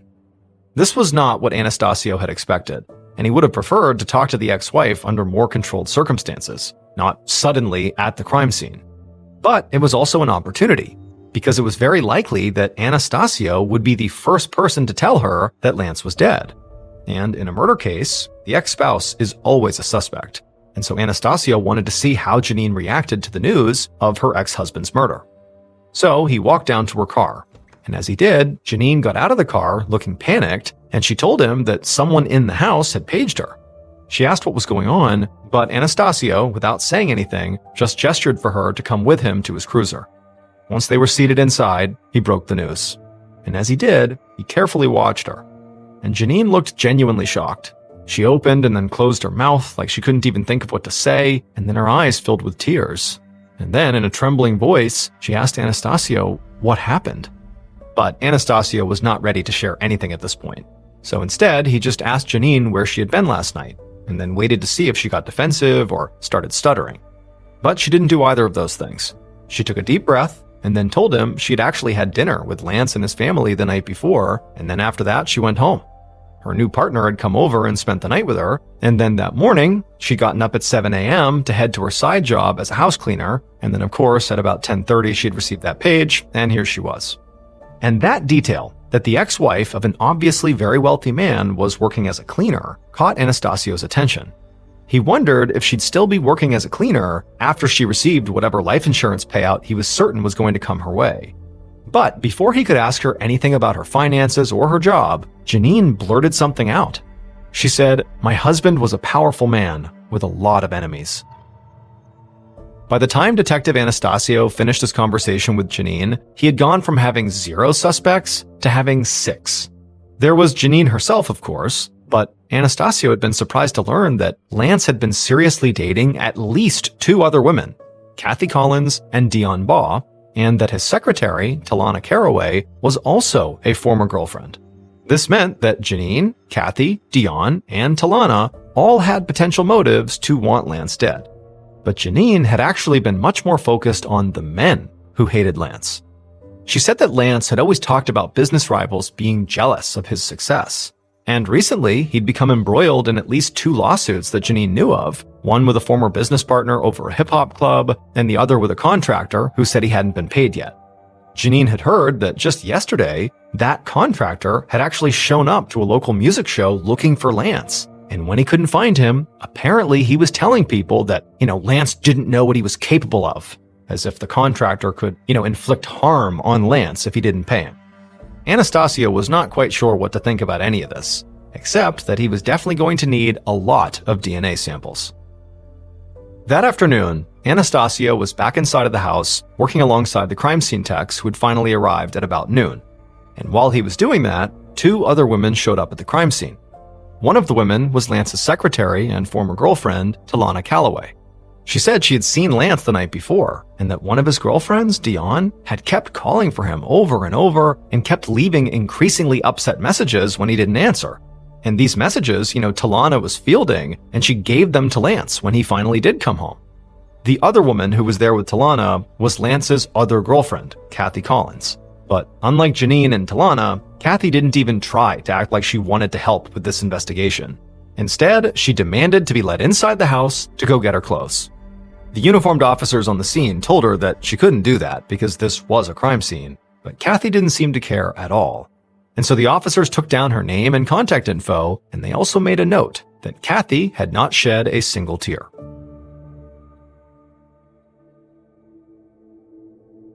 Early the next morning, Detective Anastasio went to the medical examiner's office to observe the autopsy. He'd been at the crime scene until late, and once the crime scene techs processed everything, he'd gotten a closer look at the physical evidence, and a couple things had stood out to him. First, Lance had 3 alarm clocks, and all of them had been unplugged. And one of the alarm clocks was an analog clock, and when it was unplugged, it stopped at whatever time it was, which in this case was 4:10 a.m.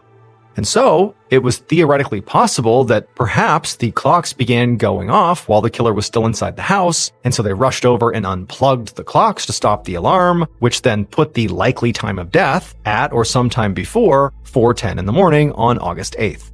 Second, on the dresser, there was a framed photograph of a woman in lingerie that had been turned face down.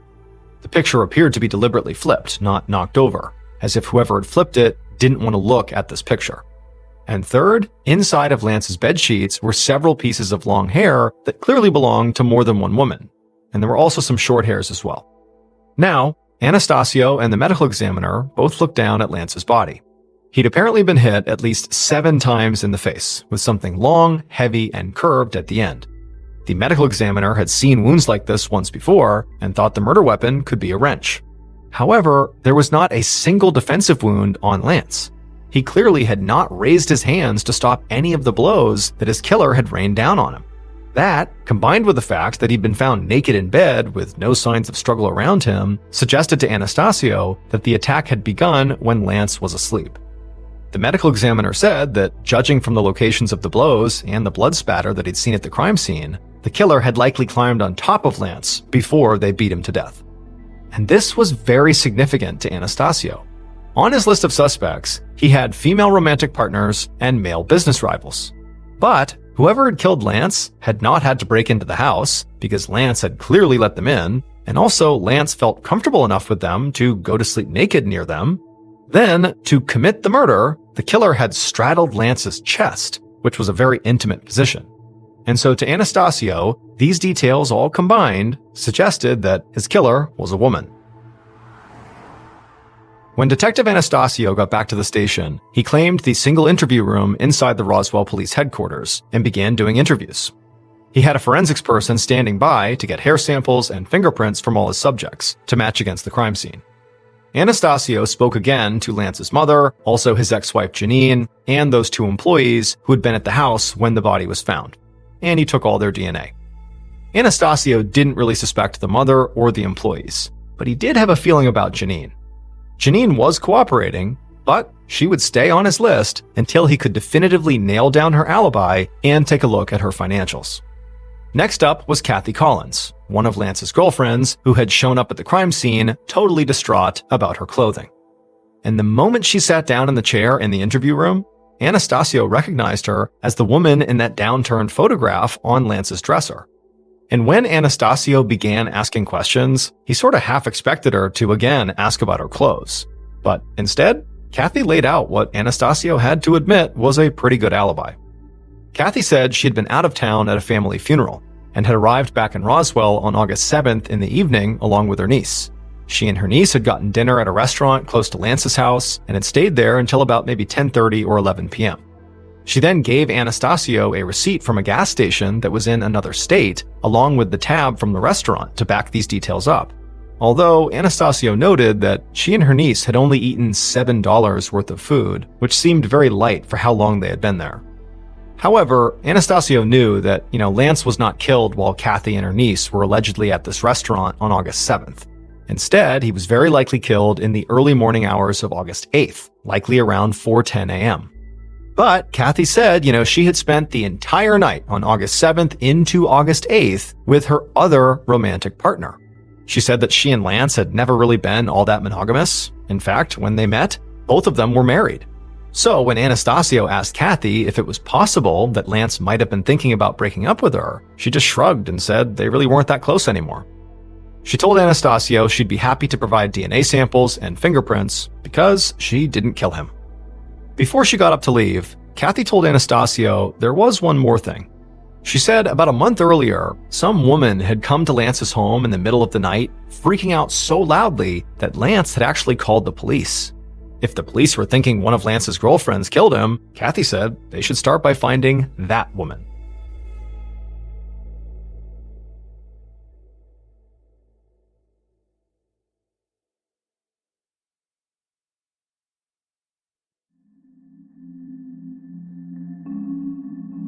When the door closed behind Kathy, Anastasio smiled. Because a record search had already turned up the police report for the incident Kathy was talking about. And that woman, the girlfriend, was Dion Baugh, who was already on her way down to the station. When Dion arrived, she took a seat inside the interview room, and right away, Anastasio began drilling her with questions. And immediately, he was suspicious. First of all, Dion's demeanor was very strange. She kept giggling every time she was asked a question.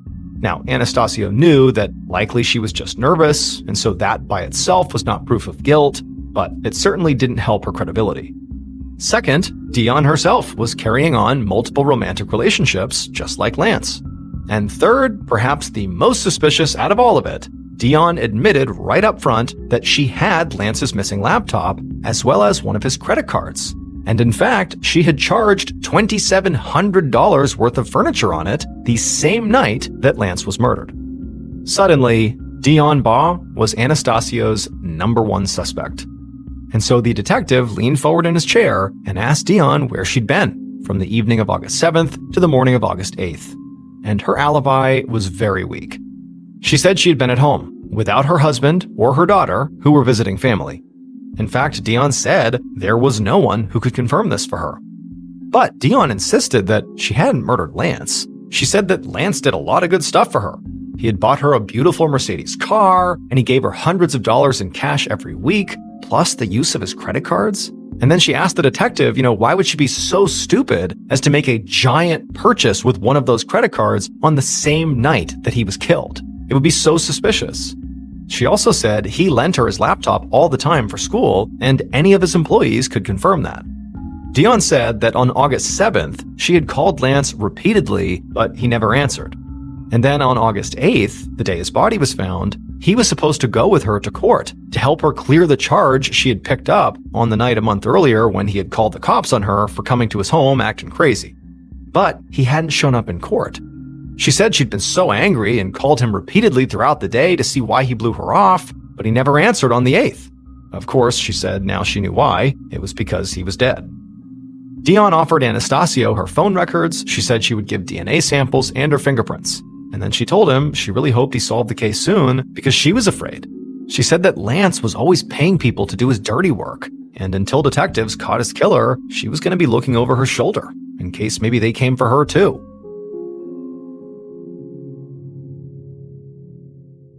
Anastasio would spend the next couple of weeks trying to run down the alibis of every single person and their significant others who might have wanted Lance Herndon dead. It was a long list.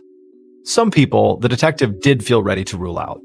Lance's ex-wife, Janine Herndon, for example, had a solid alibi confirmed by her new partner. And although she would have been the recipient, along with her son, of Lance's life insurance policy, she was already receiving a good amount of money from Lance monthly in the form of alimony and child support. And so Lance was worth more to her alive than dead. And then there were Lance's various business rivals, and they turned out to be very weak suspects, primarily because they all had alibis. Plus, it just seemed very unlikely that Lance would have, let these business rivals into his home late at night without some sort of confrontation. But as the investigation wore on, other suspects who Anastasio had also been ready to write off started behaving in ways that made them look more suspicious, not less. Kathy Collins, for example, who was really bent out of shape about not getting her clothes back, had supplied a more or less rock-solid alibi, plus DNA and fingerprints. But 6 days after the murder, she had sent a demand letter to the police station listing off every item she had left inside of Lance's home, down to her sunglasses, perfume, and a bottle of wine, asking for all of it back immediately.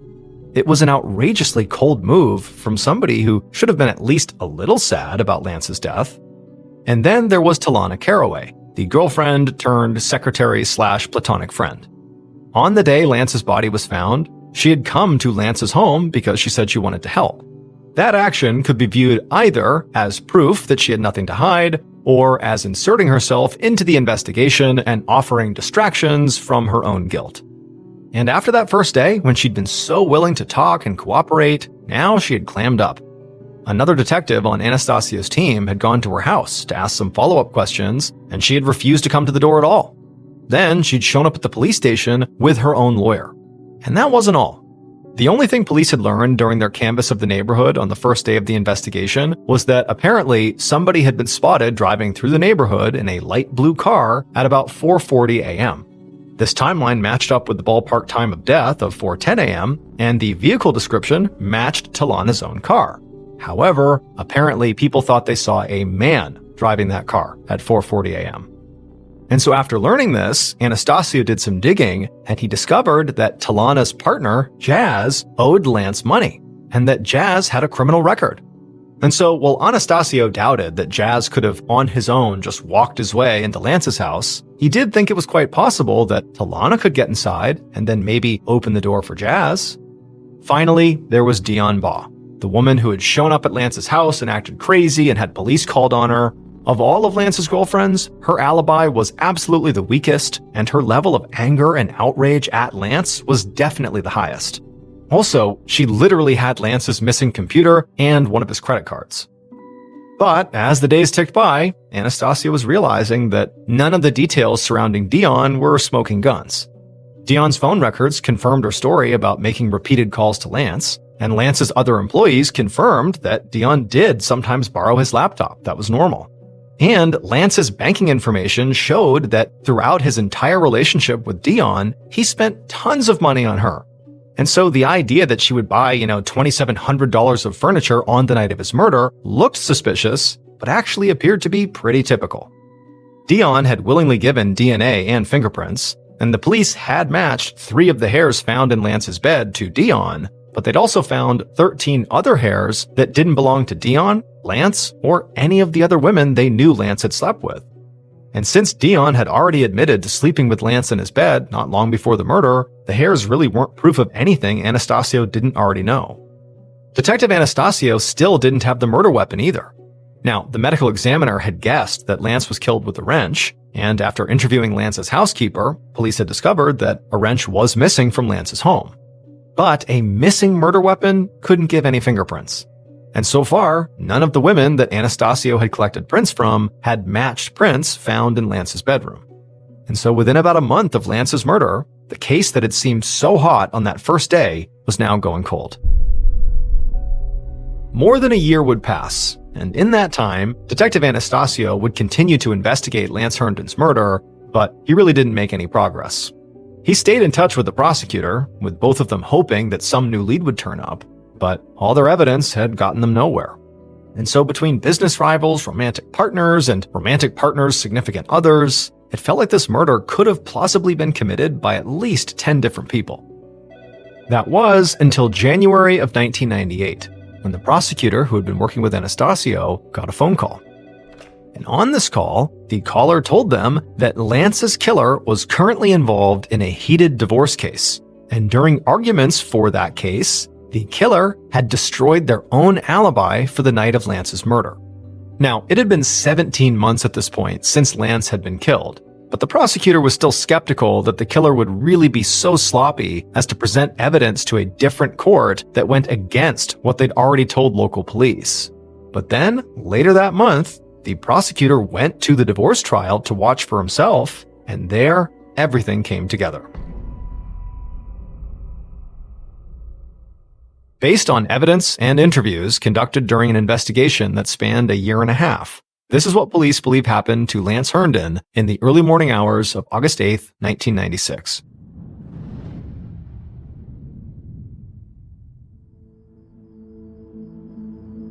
The killer lay in bed next to Lance, listening to him breathe. And as they did, a feeling of rage grew in the killer's chest. Lance was just lying there, peacefully sleeping, with no care in the world for how badly he was hurting the killer.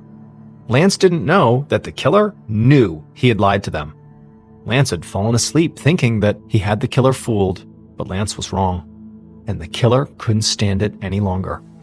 And so they slipped out of bed and headed downstairs, where they retrieved the wrench they had seen on a countertop earlier.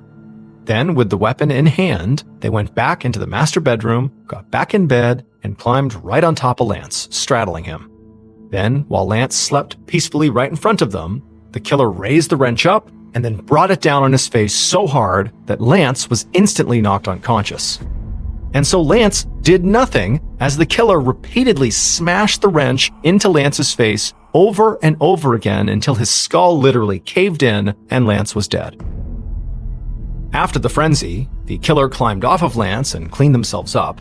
Lance's alarm clocks began going off, and the killer panicked and just unplugged them all. Then they put back on their clothes and hurried downstairs. But the killer did not leave right away. Instead, they first went down to Lance's home office and made sure to take his laptop computer with them, something they had checked before they decided to kill him. Because the killer was Dion Baugh, one of Lance's many girlfriends. And one thing inside of that laptop helped explain her motive. It was Lance's daily calendar, which he had always updated so meticulously to keep his appointments and his girlfriends straight. But officials said Dion killed Lance in part because of the one thing he had not put into his calendar, which was her court appearance, scheduled for the morning of August 8th.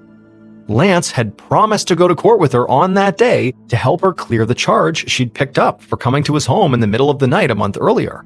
But Lance's calendar for August 8th was completely empty. Lance had no intention of going, and Dion knew it. To Dion, this was an unforgivable betrayal, and so she bludgeoned Lance to death. Dion ultimately incriminated herself during her divorce trial by telling the court she had actually gone to Lance's house on August 7th, hours before he was killed. Remember, she had told police at the time that she had not done that and she was home alone the whole time, was never at his house. And so when the prosecutor who sat in on the divorce trial actually heard her testimony, which directly contradicted her alibi that she had given, he had her arrested as soon as she left the courthouse. Ultimately, Dion pleaded guilty to manslaughter and was sentenced to 10 years in prison. She was released in 2011.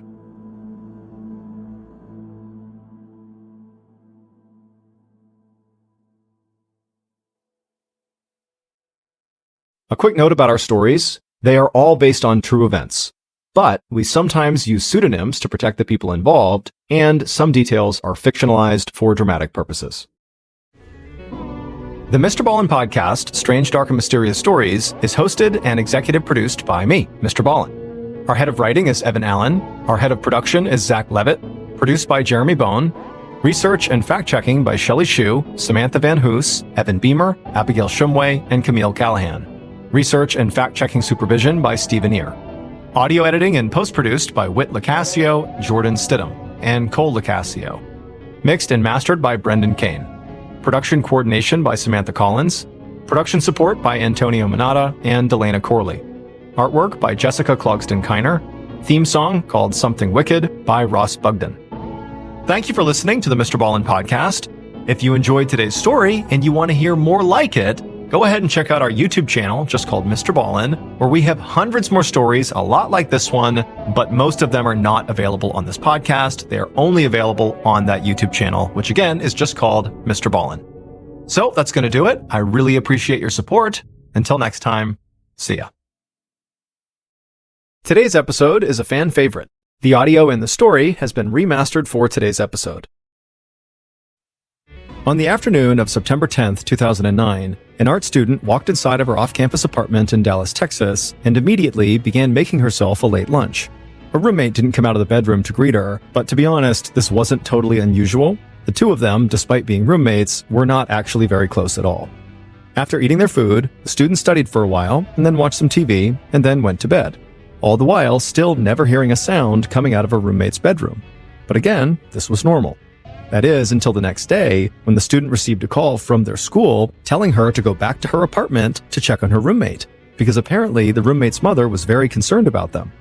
The student was annoyed, but went back to the apartment, and when they walked into the roommate's bedroom, they would see something that would haunt them for years, and it would instantly explain why their roommate had not come out of the room. But before we get into that story, if you're a fan of the Strange, Dark, and Mysterious delivered in story format, then you've come to the right podcast, because that's all we do, and we upload twice a week, once on Monday and once on Thursday. So if that's of interest to you, please offer to change the oil in the follow button's car, but be sure you replace their oil with vegetable oil. Okay, let's get into today's story.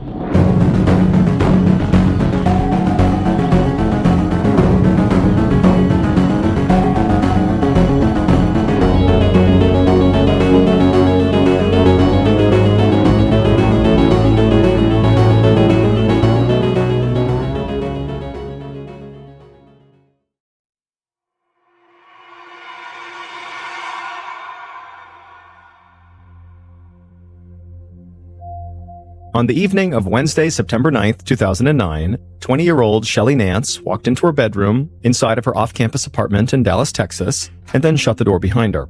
Shelley liked the fact that once inside of her room, she would not need to speak to anybody. She preferred it that way. She settled down on her bed with her back propped against a stack of pillows, and then she took out her notebook and pencil and began to draw. Shelley spent most of her time drawing on a computer at the Art Institute of Dallas, where she was a second-year multimedia and animation student. But when she was by herself and just wanted to relax, she preferred just using pencil and paper. Tonight, Shelley began sketching a young woman who looked a lot like herself, slender with long flowing hair and just a hint of a smile on her face. Shelley originally began drawing to escape the boredom of growing up in the tiny town of Italy, Texas, where she'd always been something of a loner. She even joked about that in her senior yearbook, choosing a biting quote to go with her picture. She wrote, "You laugh at me because I'm different. I laugh at you because you're all the same." But Shelley got so good at drawing that it actually changed her life. She eventually won an art competition that gave her a partial scholarship to this art institute, and suddenly, Shelley had a plan for life after high school, to be an artist. As soon as she got to the art school and started meeting her eccentric and creative classmates, Shelley felt like she'd finally found her place. For the first time ever, she had friends who actually understood and accepted her quirks. They would go to anime conventions together and even dress up as their favorite anime characters. It was a world that Shelley frankly never could have imagined back in her hometown, which was basically no more than a truck stop along a highway. And going to this art institute provided another big first for Shelley. She had a boyfriend, Nathan Shuck, and they often could be found playing video games together on the couch at his apartment. But as Shelley sat there sketching tiny doves into her picture, she realized that having this active social life now could actually be kind of a burden. Until recently, she had never had to consider anybody else's feelings but her own, but now having a boyfriend meant she had to plan for two people. And after dating Nathan for 2 months now, she was actually starting to have her doubts about the relationship. She thought Nathan was a good person, but deep down, she knew she didn't feel about him the way he felt about her. Now, she didn't want to hurt his feelings, but at the same time, she couldn't help but feel really strongly that she kind of just wanted to break up with him. She just had no idea how to actually tell him. Shelley put her pencil down and closed her sketch pad, hoping for a new distraction, and she found one after she hopped on her computer and went on a popular website looking at other artists' work. And Shelley's thoughts very quickly kind of drifted away from Nathan and the seemingly imminent, unpleasant conversation that she was going to have with him. After a while, Shelley looked up at the clock, and she was shocked to see that it was already 6 a.m. She'd been up all night. She really needed to get some rest before her classes that afternoon. So she left her room to make sure the front door was locked, then she went back to her bedroom, closed the door, crawled back into bed, and drifted off to sleep.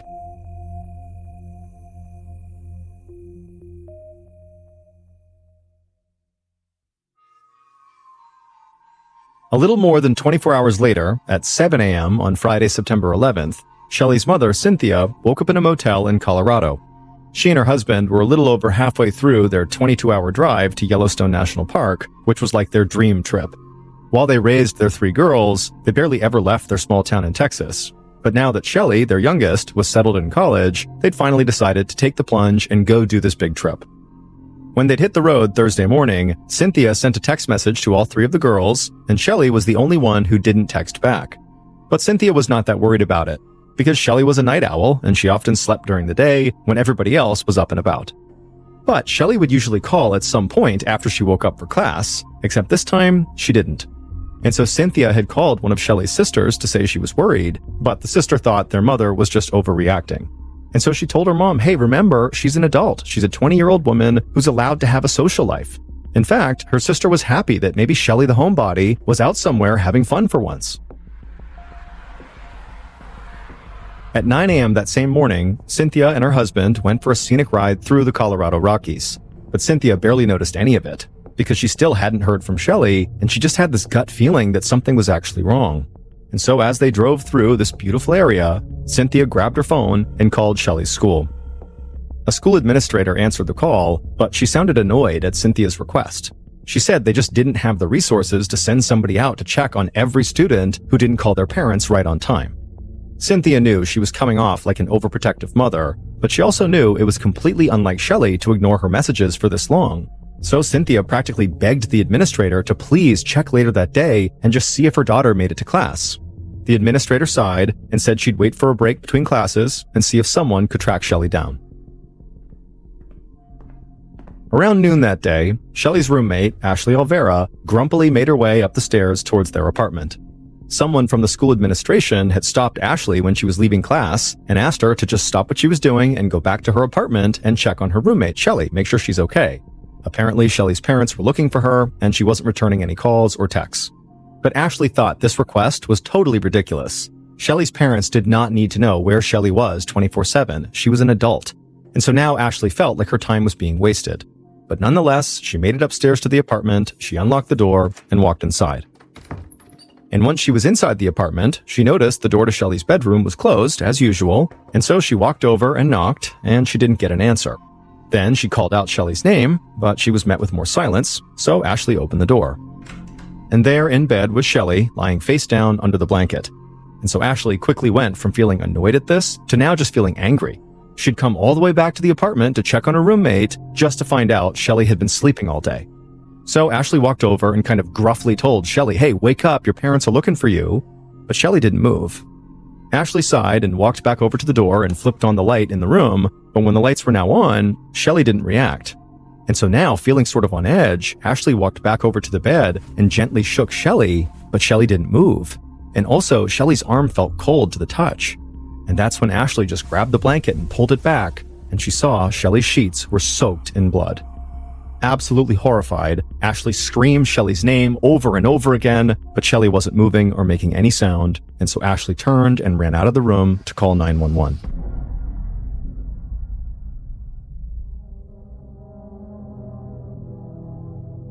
Not long after that 911 call, the school called Cynthia back and began to tell her what was going on. They told her daughter had been found in her room, she was covered in blood, and then before the caller from the school could explain further, Cynthia's cell phone just went dead. The reception in the Colorado mountains where they were was terrible, and so she had just dropped service. And so Cynthia, who's heard this terrible thing about her daughter, began frantically trying to call back, but she just couldn't get any service. And so Cynthia shouted at her husband to turn the car around and keep driving until she got better phone reception. Her husband immediately did a U-turn and hit the gas, making the tires squeal, and then just as suddenly as Cynthia had lost service, she suddenly had service again. And so she screamed at her husband to stop the car so she could call them back. And so Cynthia, whose hand was now shaking, finally got through to the Art Institute and breathlessly asked them if her daughter was okay. And the woman on the other end said she was so sorry, but Shelley was dead. Police were investigating right now, but it appeared her daughter had been murdered. Cynthia and her husband just sat there in silence in the middle of nowhere, absorbing the worst news a parent can possibly receive. Cynthia felt this desperate urge to do something, visit Shelley's apartment, talk to detectives, or just be there to comfort their other daughters. But they had no choice but to just start driving again because it was going to take them nearly a day to drive all the way back to Texas. At about the same time that Cynthia and her husband got this terrible news, Detective Paul Elzy placed a fan belt and motor oil on the checkout counter at a Dallas auto shop. He was heading out to his farm in East Texas that weekend and was looking forward to doing some maintenance on his tractor. And just as he finished paying, his phone rang. It was his partner. His partner said they had a murder to solve, and it was a tough one.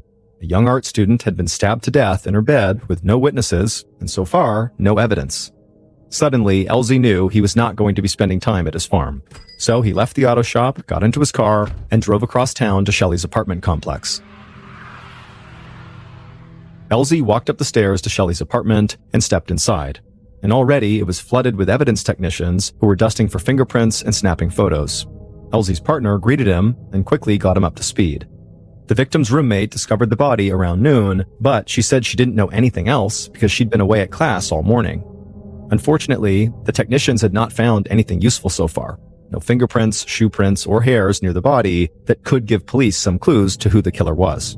Detective Elzy thanked his partner for the update and said he wanted to take his own look around the small apartment to see if anything stood out. Elzy was a seasoned homicide detective with 36 years on the force. He saw each case as a challenge, a puzzle he would need to solve, and sometimes the pieces did just kind of fall into place. Inside the apartment, he noticed the TV and some other fairly expensive electronic equipment were still there. Also, the windows weren't broken, and there didn't appear to be any signs of forced entry. So this didn't seem like a robbery. More likely, Elzy thought, the victim let the killer into their apartment, or the killer had a key. Elzy walked into the bathroom next to Shelley's bedroom and realized why there was so little blood tracked around the apartment. He could see a spot of blood on the edge of the sink, as well as a few spots on the edge of the tub. The killer had clearly tried to clean themselves up after committing the murder, and so whoever killed Shelley had thought this crime through, and potentially had really thought through how to get away with it. Elzy then headed to the bedroom to look at the victim. Shelley was lying on her stomach on the bed in a shirt and underwear. Her back and neck were covered in wounds, and her long reddish-brown hair was now matted with dried blood. Elsie had seen countless bodies over his long career, and he usually kept a very cool professional distance from the victims' lives. But he was not prepared for what lay before him now. The murder was gruesome, but that wasn't what unsettled him. It was Shelley herself. She was the same age as one of Elsie's daughters, and he suddenly felt like he was looking at his own child lying there, covered in blood. Elsie composed himself and leaned over the bed and looked more closely at the condition of Shelley's body. He couldn't even count the number of stab wounds in her neck and back, but there didn't seem to be wounds anywhere else, including her hands and arms. The lack of defensive wounds made Elsie think that Shelley had not put up much of a fight against her attacker. Plus, all the blood seemed to be concentrated on the bed, while the rest of the bedroom looked basically undisturbed, as though Shelley never had a chance to get up. So maybe she was asleep when this happened. Shelley's clothes were still on and relatively undisturbed, making Elsie think she had not been sexually assaulted as well. But looking at her battered body, Elsie saw a killer that must have been filled with rage, and this rage-filled killer clearly had ready access to this apartment. And so the detective felt certain that Shelley must have been killed by someone she knew who must have had a very personal and serious problem with her. Later on that day, sometime in the afternoon, the medical examiner provided a more detailed picture of what actually killed Shelley. Both her carotid artery and her jugular vein, which are in her neck, were severed, and her esophagus and trachea had been punctured, as well as one of her lungs. And so Shelley had suffered multiple wounds that on their own would have killed her, but she had several of these fatal wounds. Yet beyond the savage attack on Shelley's upper body, there were basically no other injuries. Not only were there no additional stab wounds, the medical examiner also concluded that Shelley had not been sexually assaulted. And the killer left behind almost no obvious physical clues, except perhaps one. As the medical examiner was swabbing under Shelley's fingernails in hopes that maybe she might have scratched her killer, he spotted a blue speck under Shelley's left wrist. It looked like nothing more than a tiny piece of plastic, but it was the only physical evidence the killer seemed to have left behind. So he had sent it off to the lab to be tested. Detective Elsie was interviewing Shelley's roommate, Ashley, at the police station when he heard a knock at the door, and one of the officers handed him the autopsy results. Elsie stepped into the hallway outside of the interview room and quickly scanned over the report for highlights, and one finding jumped off the page at him. From the condition of Shelley's body, the medical examiner estimated that she had been dead for up to 24 hours by the time Ashley found her. Elsie was startled. He had assumed that Shelley must have been killed no more than a few hours before Ashley found her, but now the medical examiner was saying that the murder most likely happened a full day earlier, sometime on Thursday, not Friday. And this cast the murder into a whole new light. And so Elsie went back into the interview room with lots of new questions for Ashley. It dawned on Elsie that if Ashley's story was to be believed, that meant Ashley had been living with the corpse of a roommate for the better part of a full day. Ashley had said that she and Shelley were really never friends, they were just roommates, and it wasn't uncommon for them to go days without seeing each other. In fact, Ashley had already told Elsie that the last time she had seen Shelley was Wednesday morning before she'd left for class, so 48 hours before Shelley had been found.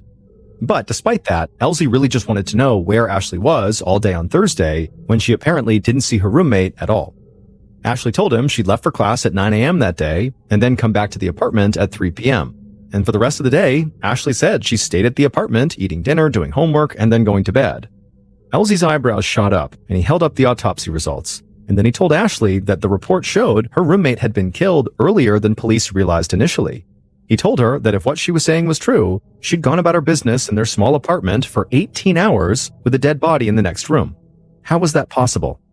But Ashley only seemed confused, like she couldn't quite process the information she had just been given. She said she really didn't know what he was talking about, but the detective thought that just wasn't good enough. Elsie pointed out that the roommates shared a single bathroom, and that investigators found blood on the sink and in the bathtub. How could Ashley possibly have missed the blood? Didn't it make her worry about her roommate? At that point, Ashley began to cry. She did see the blood, but it was only a few spots, so she didn't think Shelley was hurt in any serious way. But still, Elsie was not persuaded. He thought there was more going on here than Ashley was saying. So he asked her, was there any problem between them? Ashley insisted that they'd only had minor disagreements, just girl stuff, she said. The detective wondered what that meant exactly, and so he said, were they fighting over the same love interest or something? But Ashley swore that never happened. Shelley had a boyfriend, Nathan, and Ashley was not interested in him at all. In fact, Ashley said she had very little contact with Nathan, and she kind of liked it that way.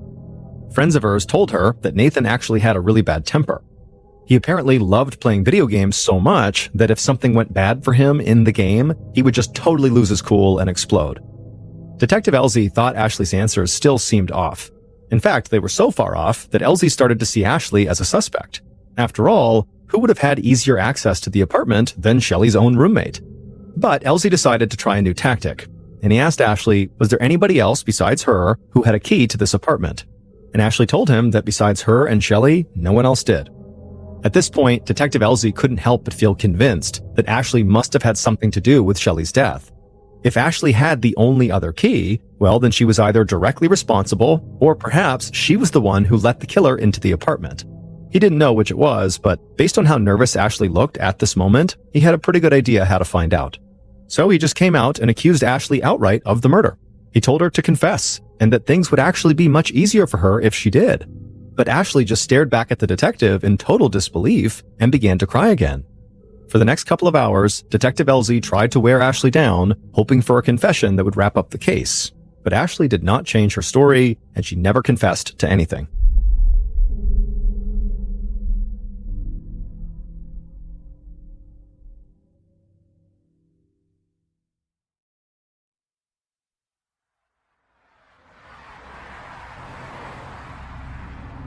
By Saturday, September 12th, after an excruciating, mentally torturous journey, Shelley's parents finally arrived back in Texas and went to meet with Detective Elsie. When they came into the station, Elsie thought they looked like they hadn't slept the entire drive back, and he knew they were obviously grieving. But he did need to talk to them right now regardless of their condition. Their answers could be the key to finding out who killed their daughter. And so the first question he asked them was, were there any problems between Shelley and her roommate Ashley that they were aware of? Her parents seemed surprised by the question. They said their daughter and her roommate Ashley weren't exactly good friends, but they certainly didn't have any major problems that they knew of. Elsie followed up by asking if they could think of anyone who might want to hurt Shelley. Did she have any enemies? But her parents said that Shelley had always been a bit of a homebody who kept to herself, and because she didn't really go out much, there wasn't any drama in her life and very little opportunity to make enemies. Cynthia said that of their 3 daughters, Shelley was the easiest to raise. She never drank alcohol or did drugs, stayed out late, or got into trouble. After that, Detective Elsie asked them what Shelley's boyfriend, Nathan, was like. Shelley's mom said they'd never met him since they'd only been dating for a couple of months. The only thing Shelley had said about Nathan was that her dad probably wouldn't like him, but it was just because he had a lip piercing and tattoos. However, Cynthia did tell the detective that a couple of weeks ago, Shelley had called her to ask how to break up with her boyfriend, Nathan. Cynthia had given her some advice, but after that, she had no idea if Shelley actually had broken up with him or not. Now, Elsie needed to know whether Shelley had followed through and ended that relationship with Nathan. If the guy had a hot temper, as Shelley's roommate claimed, a bad breakup, in theory, could be enough to send him into a rage. Later that day, when Elsie walked into the interrogation room to speak to Nathan for the first time, he was surprised to see Nathan's appearance. Even though he had tattoos and a piercing, he was really just kind of a skinny kid. And the way he was sitting in the chair seemed so childlike. He had pulled his feet up onto the seat and was kind of clutching his knees close to his chest the way a child would. But Elsie knew looks could be deceiving, so right away, he asked where Nathan had been on Thursday, the day of Shelley's murder. Nathan said he'd been staying at his mother's house that week, and he had slept there on Wednesday night. On Thursday morning, his mother had dropped him off at the school at around 9 a.m., but he didn't have school until 3. The detective couldn't believe what Nathan had just told him. He had just admitted that he had this big window of time on the day Shelley was murdered that was basically unaccounted for. Nathan told the detective that all he had done that day was homework in the computer lab during the 6 hours before his 3 p.m. class, but Elsie was sure that Nathan had left at some point for some amount of time, maybe to go to the bathroom or maybe to get something to eat, something. He just felt like 6 hours sitting in the same spot doing homework nonstop sounded sort of unlikely for even the most diligent of students. But Elsie kept that to himself and just asked Nathan if he had a key to Shelley's apartment. But Nathan said he didn't. Elsie asked him why not. If Nathan was her boyfriend, wouldn't Shelley give him a key? But Nathan said they'd only been dating a couple of months, and really their relationship was not that serious. They hadn't had sex. In fact, they hadn't even kissed. He told the detective the only thing they'd ever done that was sort of intimate was hold hands. Elsie was convinced that Nathan had to be downplaying his relationship with Shelley to kind of make himself seem less culpable. I mean, after all, what college couple didn't do anything more than hold hands if they've been dating for a couple of months? I mean, it just seemed kind of unrealistic. But Nathan swore that really was the truth, and he insisted that holding hands was actually a really big deal for both of them. At this point, the detective realized he was likely dealing with a very sheltered and somewhat awkward kid. But he also knew about Nathan's reputation for having a really bad temper, and so maybe he could get Nathan to show it by catching him off guard. So the detective directly confronted him. He asked Nathan how he felt when Shelley broke up with him. Was he angry? Did he lose control? Is that what happened? But Nathan didn't seem angry at all. He seemed confused. He said he didn't know what the detective was talking about because Shelley had not broken up with him. Elsie told Nathan he was lying. He knew from Shelley's mother that Shelley definitely wanted to break up with him, and he told Nathan his new theory. Shelley must have ended their relationship, and Nathan had been so upset he had flown into a rage and killed Shelley. But to Elsie's surprise, instead of protesting his innocence, Nathan barely reacted. He just sat there staring. Elsie asked him, "What are you thinking about?" And Nathan just said he felt sort of numb, that he didn't know how to react, that this felt like a bad dream he was just hoping to wake up from. Following a hunch, Elsie then asked Nathan to lift up his shirt. Nathan did what he was told and stood and lifted it up, and the detective could see visible scratches on his chest. Elsie immediately wondered if maybe he got those scratches from Shelley as she tried to fight off her attacker, maybe at first, because he knew she didn't put up much of a fight, but maybe she put up a little bit of a fight and that was it. But Nathan said no, he got those scratches actually from scratching himself. He said he didn't kill his girlfriend and he really had nothing to hide. At this point, Elsie saw an opening. If that was true, that Nathan had nothing to hide, would he let detectives search his apartment right now? Nathan said, yeah, go ahead. They wouldn't find anything. And so, a little while later that day, Elsie and some other investigators followed Nathan up the steps to his off-campus apartment. When they got to the door, Nathan unlocked it and let them inside. Elsie told Nathan to wait by the front door, and he had a detective stay with him. Elsie didn't want Nathan to interfere. When Elsie got inside the apartment, the first thing he noticed was the apartment was incredibly clean. He'd been inside a fair number of college apartments, and typically, they were a mess. He turned to Nathan and asked him, why is this place so immaculate? Had he cleaned it up recently, hoping to hide evidence? But Nathan said that he had nothing to do with how the apartment looked. His roommate was a total neat freak who couldn't bear the sight of dirty dishes or things lying around the house. Nathan said his roommate even cleaned up after him. Elsie nodded and then asked which room was Nathan's, and Nathan raised a hand and pointed him in the right direction. The detective went inside the bedroom, and within minutes, he made a troubling discovery. Nathan stored weapons underneath his bed. The detective found throwing stars and swords, but most disturbingly were all the knives. Boxes and boxes of knives. Elsie felt sure he would find the murder weapon among all these blades, so he bagged up each knife individually to be tested for blood. After that, Elsie left the bedroom and confronted Nathan again. He asked if Nathan had a fascination with violence, but Nathan said it really wasn't like that. He just liked to collect weapons that he thought were cool. Elsie didn't know what to make of that, but he was not convinced. Next, Elsie went to Nathan's bathroom, which, unlike the rest of the apartment, was a total mess. The counter was covered with containers of deodorant, hair gel, and shaving cream. There was stuff everywhere. But tucked in amongst the chaos was something very odd, even chilling. It was a clear sandwich bag with what appeared to be long reddish-brown hair inside, hair that was the same color as Shelley's. But that wasn't all. There was also what appeared to be drops of blood inside the bag as well. Carefully, with a gloved hand, Elsie lifted the bag up and then went to Nathan and held the bag out in front of him, demanding to know what he was doing with it. But Nathan, whose face now went white, swore he'd never seen it before in his life. He didn't even know what it was, and after all, who would collect a random sandwich bag of hair and blood? It made no sense. And then something shifted in Nathan's mind, and he said he wanted a lawyer before he answered any more questions, and he asked the investigators to please get out of his apartment. Since the detectives didn't have a search warrant, and they were there only as Nathan's guest, legally they had no choice but to leave. But they could keep everything they'd already found, and Elsie was very confident that one of the knives, and also that baggie, would come back positive for Shelley's blood.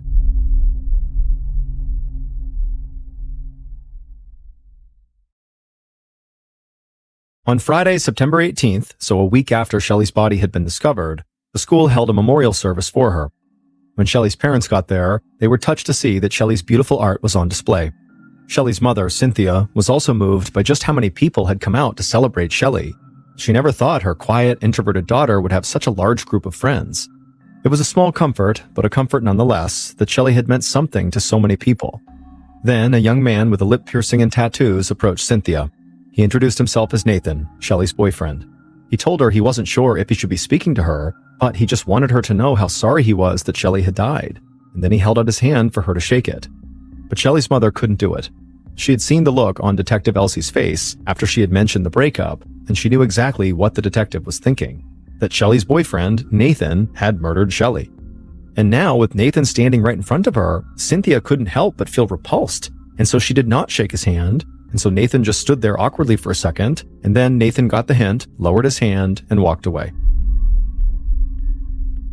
By the end of September, the analysis of the knives and the baggie that were taken from Nathan's apartment came back from the lab. The first result shocked Elsie. None of the knives in Nathan's apartment had any traces of blood, Shelley's or anybody else's. However, that little baggie containing the hair inside of Nathan's bathroom did have blood in it, and it belonged to Shelley. And so Elsie assumed, after Nathan killed his girlfriend, he must have taken that as sort of like a trophy from the murder scene to add to his bizarre collection. So, on October 8th, 2009, almost a month after Shelley was murdered, Detective Elsie called Nathan to the police station for a second interview. But this time, Nathan showed up with his lawyer. And the lawyer, who spoke on behalf of Nathan, said that Nathan was happy to answer the officer's questions and wanted to do whatever he could to help catch Shelley's killer. But the lawyer hoped that this conversation would be civil. Elsie knew what that meant. He would have to keep a lid on how aggressively he questioned Nathan, or potentially they would just leave. And so Elsie nodded and then told Nathan that the bag they'd found in his bathroom contained his girlfriend's hair and blood. And so he asked Nathan to please explain how it got there. Nathan's lawyer looked down at Nathan and nodded, letting him know it was okay to answer this question. Nathan took a deep breath and then looked at Elsie and told him he had never seen that baggie before. He swore it. But he argued that that really shouldn't be that surprising. After all, he was not the only person who lived in that apartment. And his roommate, whose name was Daniel Willem, did have easy access to the bathroom.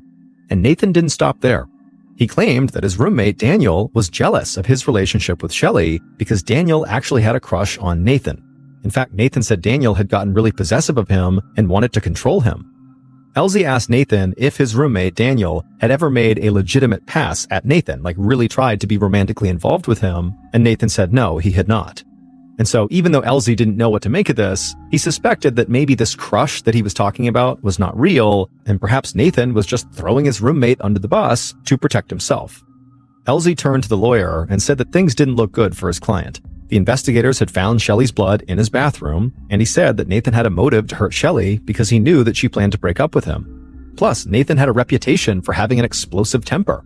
And so, if Nathan confessed right now to what he did, maybe the prosecutor would be lenient with him.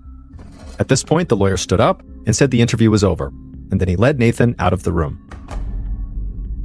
At this point, Elsie felt sure that Nathan really was just raising suspicions about his roommate simply to protect himself. But the detective had been around long enough to know that he would need to speak with Daniel as well, because it was true he did have access to that bathroom where that baggie was found. So, a couple of days later, Elsie got in touch with Daniel and asked him to come to the police station to answer a few questions. And once Daniel was there, Elsie decided not to ask him about his supposed crush on Nathan right away. Instead, Elsie asked Daniel where he was the morning of Shelley's murder, and Daniel described his busy day. Daniel said he went to Starbucks to grab a coffee, and then after that, he drove to the lake to take some photographs for school, and then he went to Walmart to pick up some soap and hair dye, and then after that, he'd gone to a friend's apartment to work on an assignment. However, that friend wasn't home. Elsie's ears perked up. Daniel's alibi was not any better than Nathan's. Daniel had said when he took photos at the lake, he was alone, and since the friend that he had gone to study with wasn't home, there was no one to corroborate that part of his story either. So then at this point, Elsie asked Daniel if he had romantic feelings for Nathan, and Daniel said absolutely not.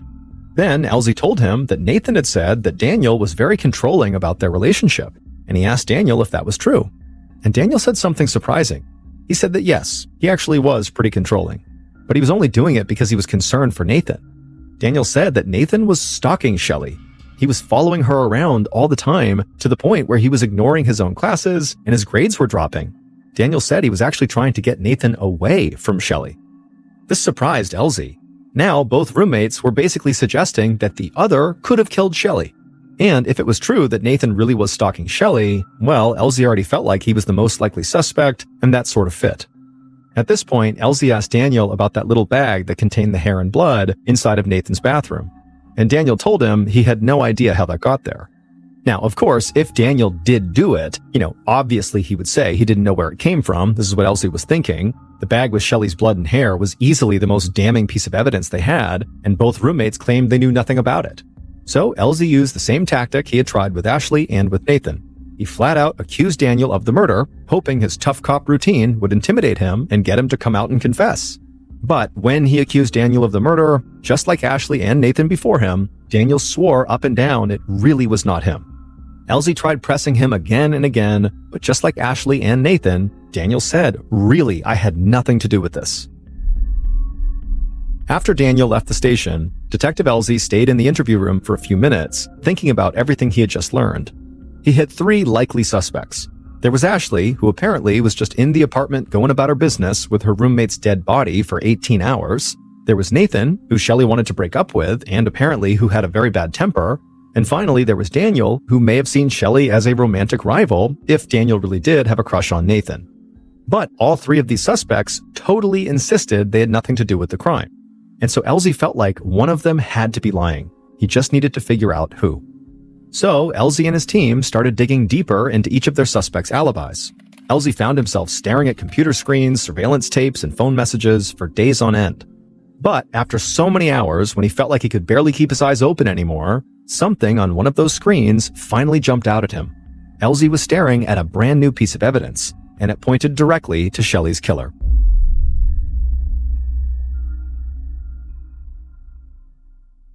On November 4th, almost 2 months after the murder, police moved in to make an arrest, and Elsie had a very clear idea of what had happened to Shelley.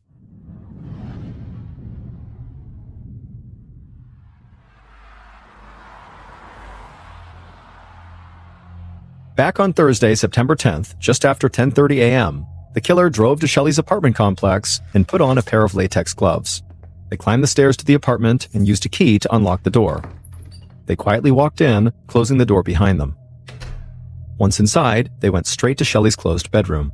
Slowly, so as not to make any noise, they turned the handle and opened the door. Shelley was fast asleep. The killer slowly walked to the bed, pulled out a knife, raised it up, and then brought it down into Shelley's neck. And then before she could scream, the killer stabbed her again and again and again. The killer stabbed Shelley 42 times in the neck and back before they finally stopped and stepped away from the bed. Shelley would die without ever waking up.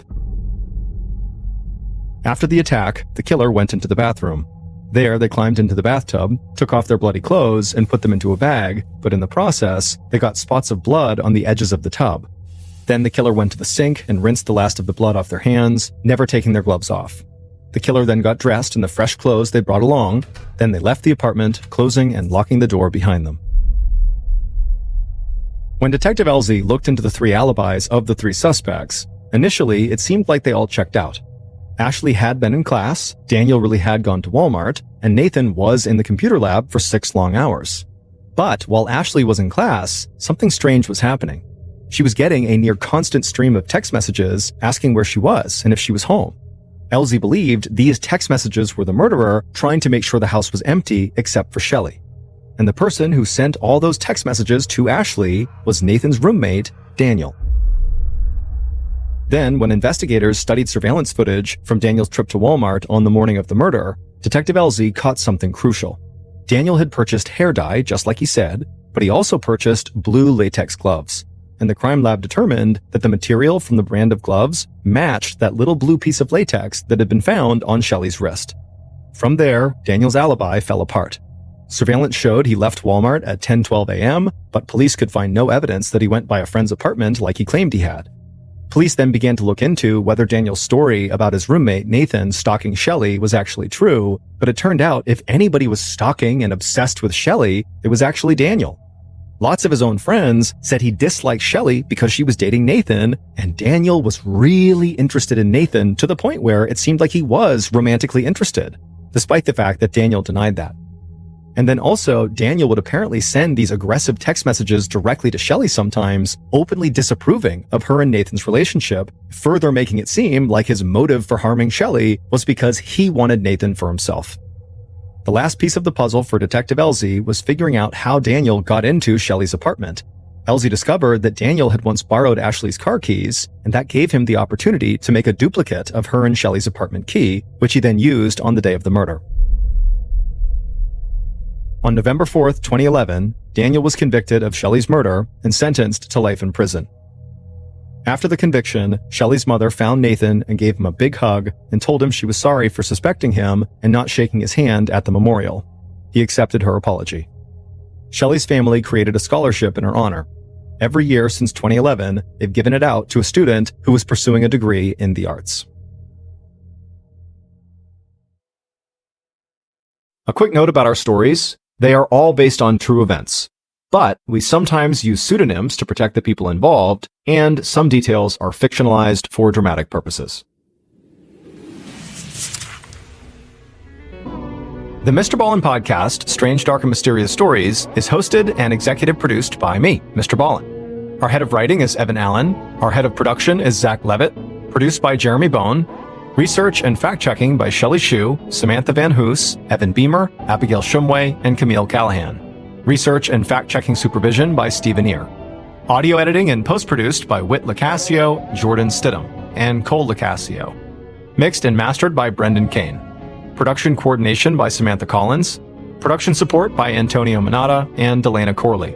Artwork by Jessica Clogston-Kiner. Theme song called Something Wicked by Ross Bugden. Thank you for listening to the MrBallen Podcast. If you enjoyed today's story and you want to hear more like it, go ahead and check out our YouTube channel, just called MrBallen, where we have hundreds more stories, a lot like this one, but most of them are not available on this podcast. They are only available on that YouTube channel, which again is just called MrBallen. So that's going to do it. I really appreciate your support. Until next time, see ya. Today's episode is a fan favorite. The audio in the story has been remastered for today's episode. On a fall evening in 1996, a young detective sped through the streets of Tucson, Arizona, towards an upscale country club. All he knew was that someone had reported an explosion in the area, but he didn't know what had caused it. Minutes later, the detective pulled into the country club parking lot, and as he got out of his car, it almost felt like he had stepped into a war zone. Car alarms were blaring, shattered glass covered the ground, and nearby, he saw a car with its roof completely ripped off. The young detective quickly got to work searching the scene, having no idea that he would spend the next 13 years of his life trying to close this case, which would span across the United States and all the way to Europe. But before we get into that story, if you're a fan of the strange, dark, and mysterious delivered in story format, then you've come to the right podcast, because that's all we do, and we upload twice a week, once on Monday and once on Thursday. So if that's of interest to you, when the follow button has finally made it to the last level of Candy Crush, politely ask to borrow their phone for a second just to make a quick call. But instead of making a call, permanently delete the Candy Crush app on their phone. Okay, let's get into today's story.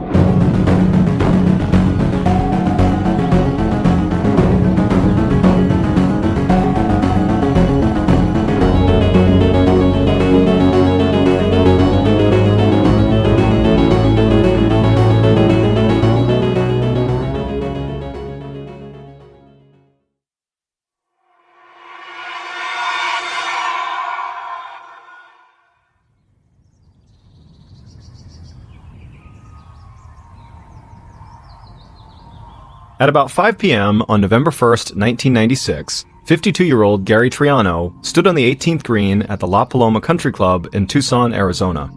Gary crouched down to line up a short putt, while three of his friends stood off to the side, giving him a hard time for taking so long. Gary just blocked them out. Almost everywhere else, Gary was known for being loud, impulsive, and never slowing down. But on the golf course, he always felt calm and focused.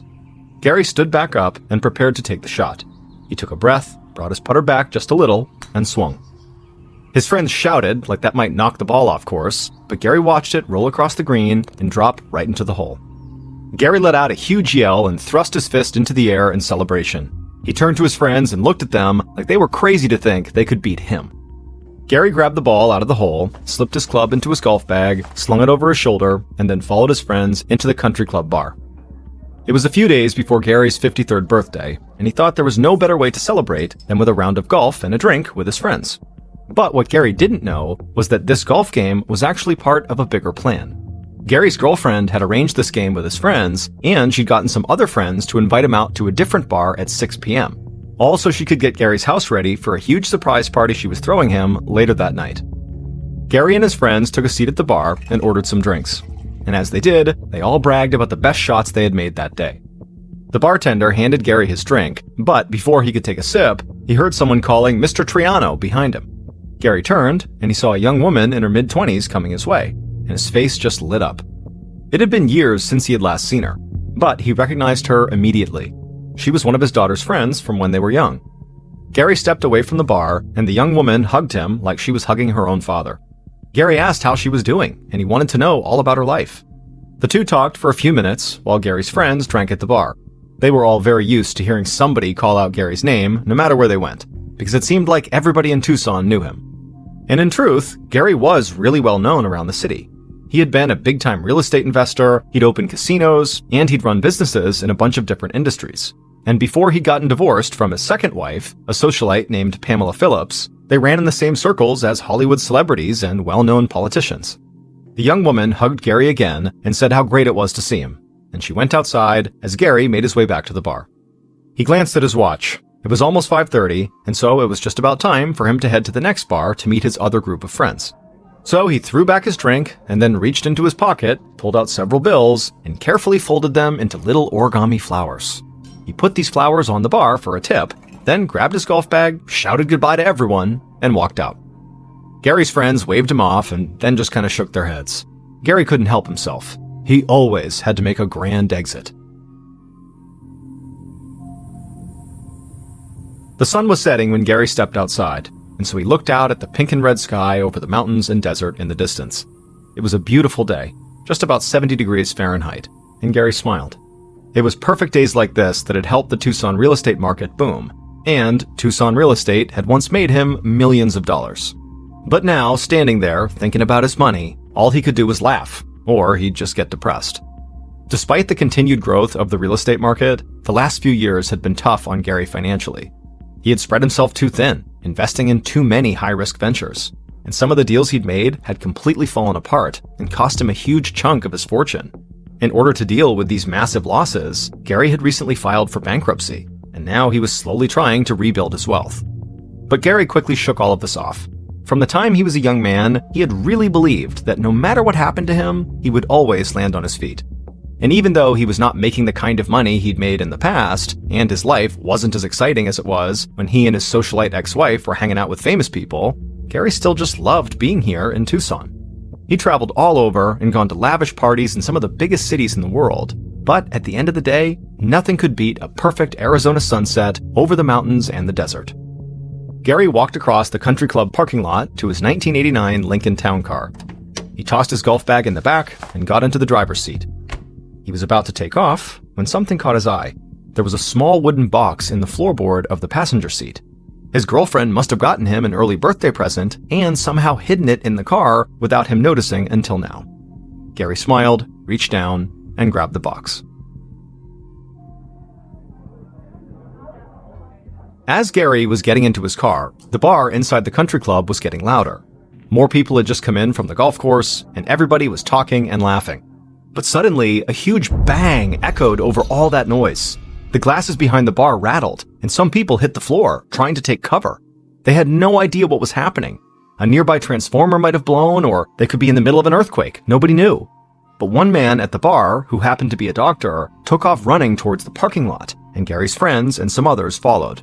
And when they got outside, they felt like they had just stepped into a war zone. Car alarms blared, they saw smoke rising into the air, they saw cars with shattered windshields, and they saw a Lincoln Town Car with its windows blown out, its doors shredded, and its roof completely ripped off. The doctor ran right to that car, hoping that nobody was inside, but as he got closer, he could see a man sprawled out in the front seat, and most of this man's clothes had been torn off his body, and he looked burned and bloody. The doctor turned around and shouted for the people who had followed him to call 911 and to stay back.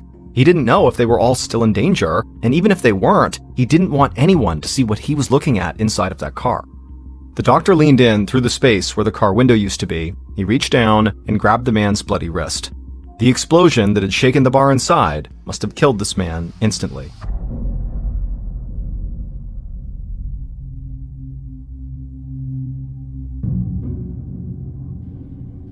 Detective James Gamber of the Pima County Sheriff's Department was clearing the dinner table and putting dishes in the sink at his house when his phone rang. He walked across the kitchen and answered it. It was one of his colleagues from the Sheriff's Department, and this colleague said that there had just been an explosion at La Paloma Country Club, and Gamber needed to get down there right away. So Detective Gamber ran out to his car and sped off through his residential neighborhood.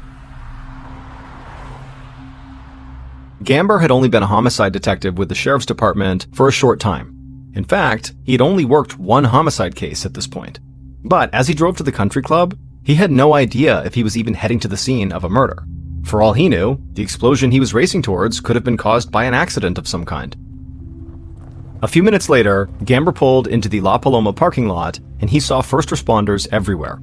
He also saw a different group of people, many of them in golf clothes, standing with two police officers near the main entrance of the club. The detective got out and walked over towards the first responders, and as he did, the scene in the parking lot almost didn't seem real to him. He stepped over shattered glass, and he thought he saw a car windshield stuck up in a tree, and when Gamber got to the car where the majority of first responders were and he looked inside of it, he knew he was not dealing with an accident. There was no doubt in his mind that a bomb had gone off in that car. Gamber stared down at the mangled body in the front seat. He glanced over at the first responders, and even they looked completely shaken. They had seen people who had been pulled from fires, but none of them had seen a man who had been killed by a bomb. The detective looked back at the body, and he saw something that just seemed odd. It looked like this man's clothes had been ripped off by the sheer force of the blast, but his watch had stayed on his wrist. So Gamber leaned further into the car to get a better look. The glass on the man's watch had cracked, and the watch had stopped at 5:38. And Gamber couldn't really explain it, but seeing the watch really hit him hard. It was like this man's last moment on Earth was frozen in time. Gamber stepped away from the car and walked over to the crowd of people standing out front. He briefly spoke to the other officers, and then he started taking statements from everyone. And almost all of them knew the dead man in the car, and they said his name was Gary Triano. Detective Gamber continued to gather information on Gary from the people at the club, and he learned a little about Gary's current girlfriend and what people called Gary's larger-than-life attitude. As Gamber wrote everything down in his notebook, he heard sirens blaring and cars and vans speeding down the street towards the parking lot. He looked out onto the street, and he quickly realized this case was about to get a lot bigger than anything he'd ever worked on. Because most of the vehicles heading this way did not belong to the Pima County Sheriff's Department or the local police. They belonged to the Federal Bureau of Investigation and the Bureau of Alcohol, Tobacco, Firearms, and Explosives. And within minutes, Gamber watched as federal agents from the FBI and ATF swarmed the parking lot and took control of the crime scene. After Gamber finished his interviews, he walked away from the club entrance, but he hung back and just watched the activity in the parking lot. This crime scene had overwhelmed him when he arrived, and now there were law enforcement officers from multiple agencies searching the lot, and forensics and explosives experts from the ATF and FBI searching Gary's car. Gamber honestly wasn't sure what he was supposed to do. Finally, amidst all of this, he spotted his boss, the Pima County Sheriff. So he weaved his way past federal agents towards Gary's car and approached the sheriff, who looked kind of overwhelmed himself. The sheriff told Gamber that several of the federal agents he'd spoken to thought there was a chance that this had been a professional mob hit. Technicians had already found fragments in and around the car that they believed were from a homemade incendiary device, and they thought this device could be the type of bomb often used by the mafia. This actually all made sense to Detective Gamber because he knew that the mafia had been prevalent in this area since back in the 1970s. But Gamber wanted to know what their department's role was in all of this. Clearly, the FBI and ATF were running things here, and if the mafia was involved, both of those agencies would probably run the entire case for a while. The sheriff said their department would coordinate with the feds, but he told Gamber that it was still the homicide unit's job to pursue this like they would any other murder case. So Gamber told his boss if the FBI and ATF were going to start looking into big-time suspects like organized crime families, then he wanted to start on a much smaller scale. And right now, that meant talking to the person who would almost always be the first suspect in a murder investigation, the victim's romantic partner.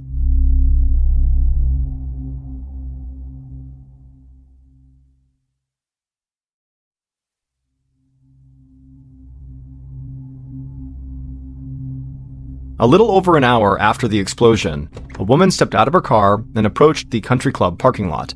She looked almost like she was sleepwalking, like she didn't see all the chaos around her. Local police officers immediately stopped the woman from walking any further into the parking lot, and she shouted that she was Gary's girlfriend. Detective Gamber saw this happening. He'd been waiting for her. A police officer had called her at Gary's house to inform her about what had happened. At first, she didn't believe the cop. She said Gary was out with his friends, and then he was going to come home for a huge surprise party she was throwing him. But eventually, she had accepted the truth, and she said she was coming to the country club right away. Gamber rushed over to her and introduced himself. He said how sorry he was, and he hated to put her in this position right now, but he needed to ask her some questions. Gary's girlfriend looked back at him, still with this glazed expression, and said she would try to help. Gamber glanced down at a few notes he'd scribbled in his notebook. He knew the doors on Gary's car had been so badly damaged by the blast that it was impossible to tell if someone had broken into the car to plant the bomb. But people had been in and out of the parking lot all day, and so far, nobody had reported witnessing a break-in. So, Gamber thought there was a good chance that whoever planted the bomb had easy access to Gary's car, so he asked Gary's girlfriend if she had keys to the Lincoln. She said she did, but she said it didn't really make a difference because Gary always left his car unlocked. This threw Gamber off. Somebody leaving their car unlocked, especially a nice car like Gary's, sounded like something that only happened back in the 1950s. But Gary's girlfriend said that he had this foolish belief that nothing bad would ever happen to him, and that people were actually good at heart. She said if it wasn't for her, he very likely would have just left his house unlocked every night. Gamber continued to talk to Gary's girlfriend for a few more minutes. He didn't want to jump to conclusions, but this woman really did seem completely shocked by Gary's death. So he told her, before he let her go, that he just wanted to know if she could think of anyone in Gary's life who might have wanted to harm him. Gary's girlfriend shook her head. She said Gary had a good relationship with both of his ex-wives and his 2 grown children from his first marriage, and the children from his second marriage were still pretty little, and she said everybody who knew Gary loved him. He was generous and fun. Suddenly, Gary's girlfriend trailed off, and the look on her face totally changed, like she had just thought of something. Gamber asked if something was wrong, and she nodded. There was one past relationship in Gary's life that had ended badly, and it just continued to get worse. She said Gary had an ex-girlfriend named Robin Gardner, and Gary had left her when she got pregnant. But even before that, Gary had wanted to get out of the relationship because Robin had a temper and had once attacked him with a flower vase. Gamber asked if Gary had had any contact with Robin lately. Gary's girlfriend said that Robin had called a few months earlier, and she left Gary a message on the machine. And all Robin had said was, "You're going to pay. Someday, you're going to pay."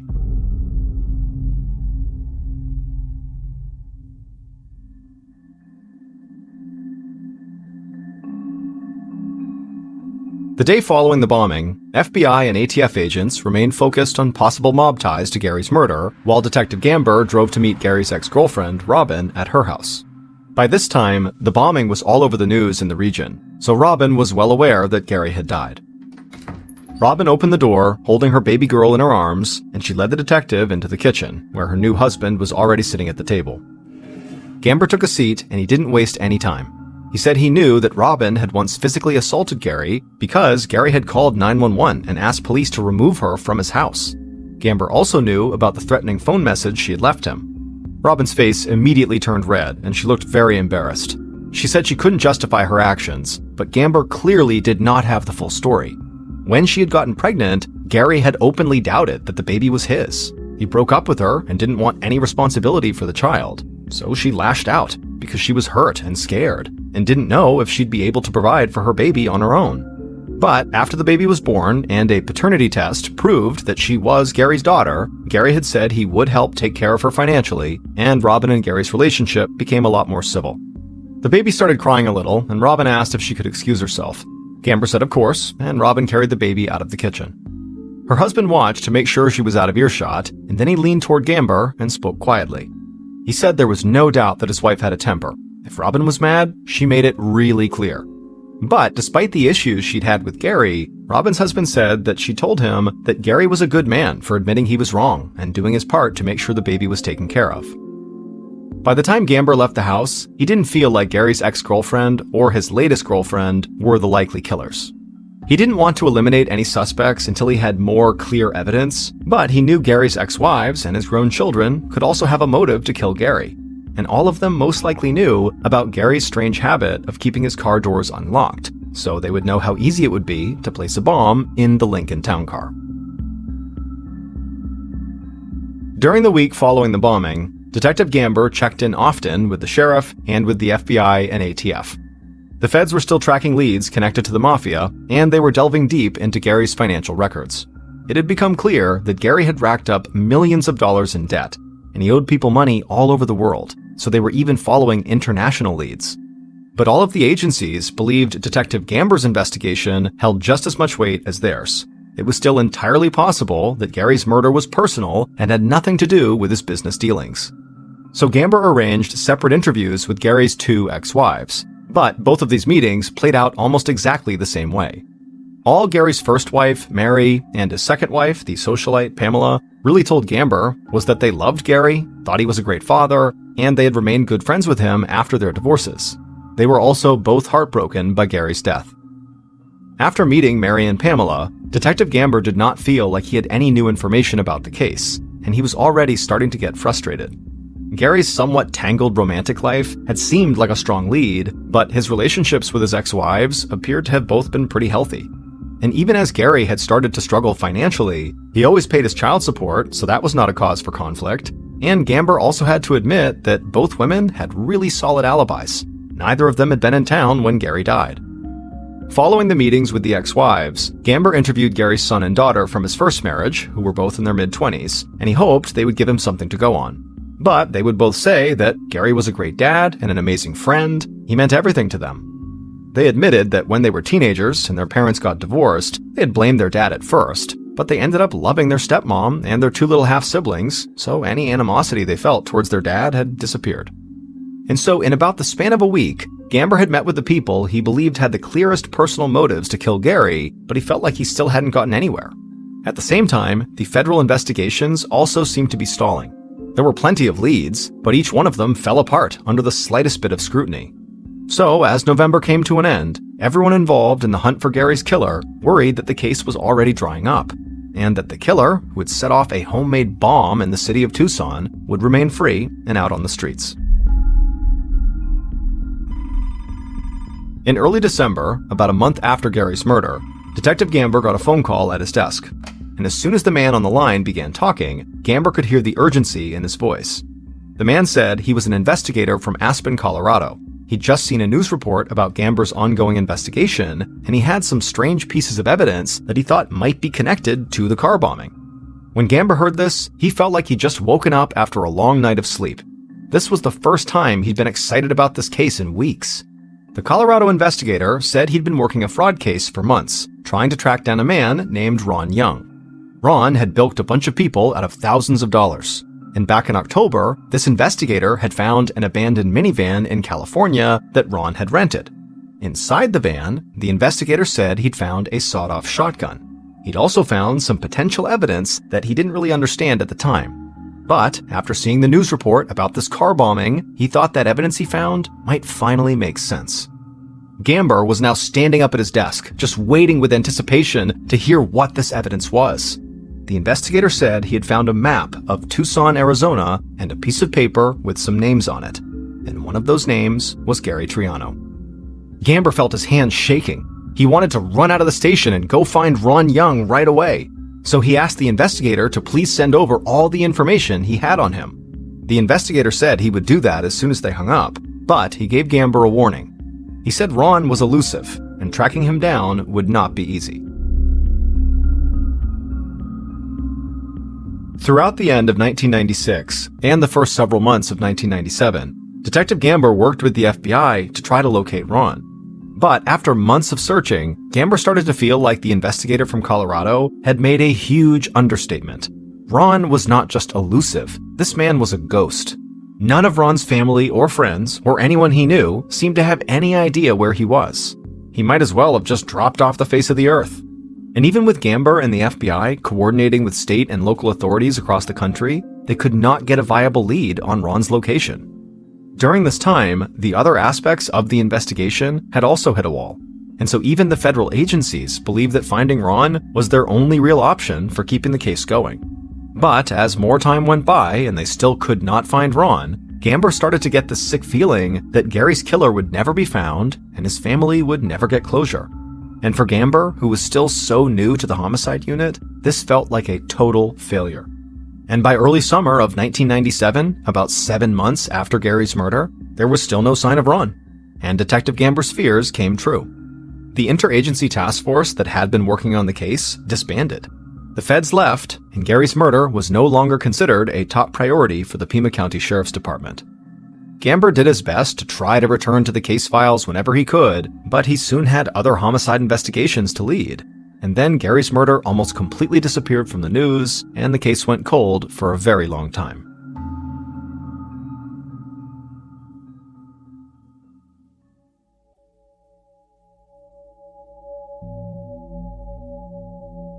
On November 19, 2005, 9 years after Gary's murder, a chiropractor in Fort Lauderdale, Florida, came home after a day of work, sat down on his couch, and turned on one of his favorite TV shows, America's Most Wanted. At the time, America's Most Wanted was a very popular show that featured stories about criminals who were still at large, in the hope that the viewers of the show might provide tips that could help lead to an arrest. The chiropractor watched the show and listened to a story about a man who was wanted in a fraud case and had possible connections to a murder. And as the chiropractor watched, he suddenly got off the couch and got closer to his TV to make sure he was really seeing what he thought he was seeing. There was an image of the criminal on the screen. Now, the chiropractor didn't recognize the criminal's name, Ron Young, but he definitely recognized the man, because he had treated this man's bad back on several different occasions. The chiropractor grabbed his cell phone from his pocket and dialed the number for the America's Most Wanted tip line. 2 days later, federal and local law enforcement arrested Ron Young in Fort Lauderdale. And days after that, Detective Gamber, who was still a homicide detective, along with other Pima County investigators, flew to Florida to question Ron in connection to the bombing that killed Gary Triano. Detective Gamber felt exhilarated to have the case reopened. He had always regretted that he had not been able to bring Gary's killer to justice, but Gamber would soon realize that he still had a long way to go. Ron repeatedly denied having anything to do with Gary's murder, no matter how much police pressured him. And so it would take several more years of coordinated efforts between law enforcement organizations across the country and multiple international agencies for investigators to gather evidence to prove that Ron knew a lot more than he was willing to say, and that there was someone else out there on the run who was directly connected to Gary's murder. 4 years later, on a cold December night in Vienna, Austria in 2009, now 13 years after Gary's murder, members of Austria's federal police force approached an upscale hotel located in one of the wealthiest parts of the city. The lead officer and his partner found the room they were looking for and knocked on the door. When the door opened, the lead officer spoke in German, but the person at the door looked confused. So the officer quickly switched to English and asked them to identify themselves. And when the lead officer heard this person's name, he told them that they were under arrest for the murder of Gary Triano. Soon after this arrest, the lead officer contacted his supervisor, who then got in touch with federal authorities in the United States to start the extradition process. That process took months, but when the suspect was back in Arizona, Detective Gamber interviewed them. And by the time that interview ended, all of Gamber's hard work had finally paid off. After 13 years, he now knew who had murdered Gary.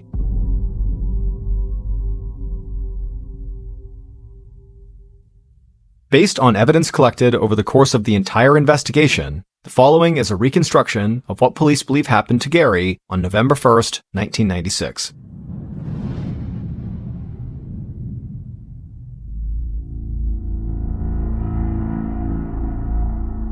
At around 4:15 p.m. that day, the bomber sat at a small table in a hotel room, breathing in slowly over and over until they could feel their heart rate slowing down.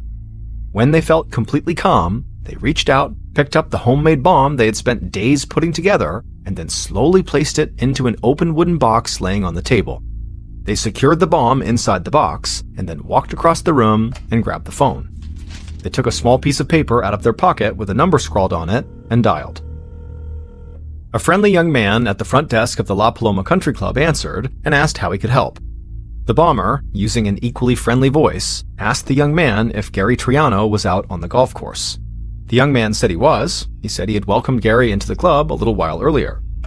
After that, the bomber hung up the phone and walked back to the table, picked up the box with the bomb in it, and walked out to their car.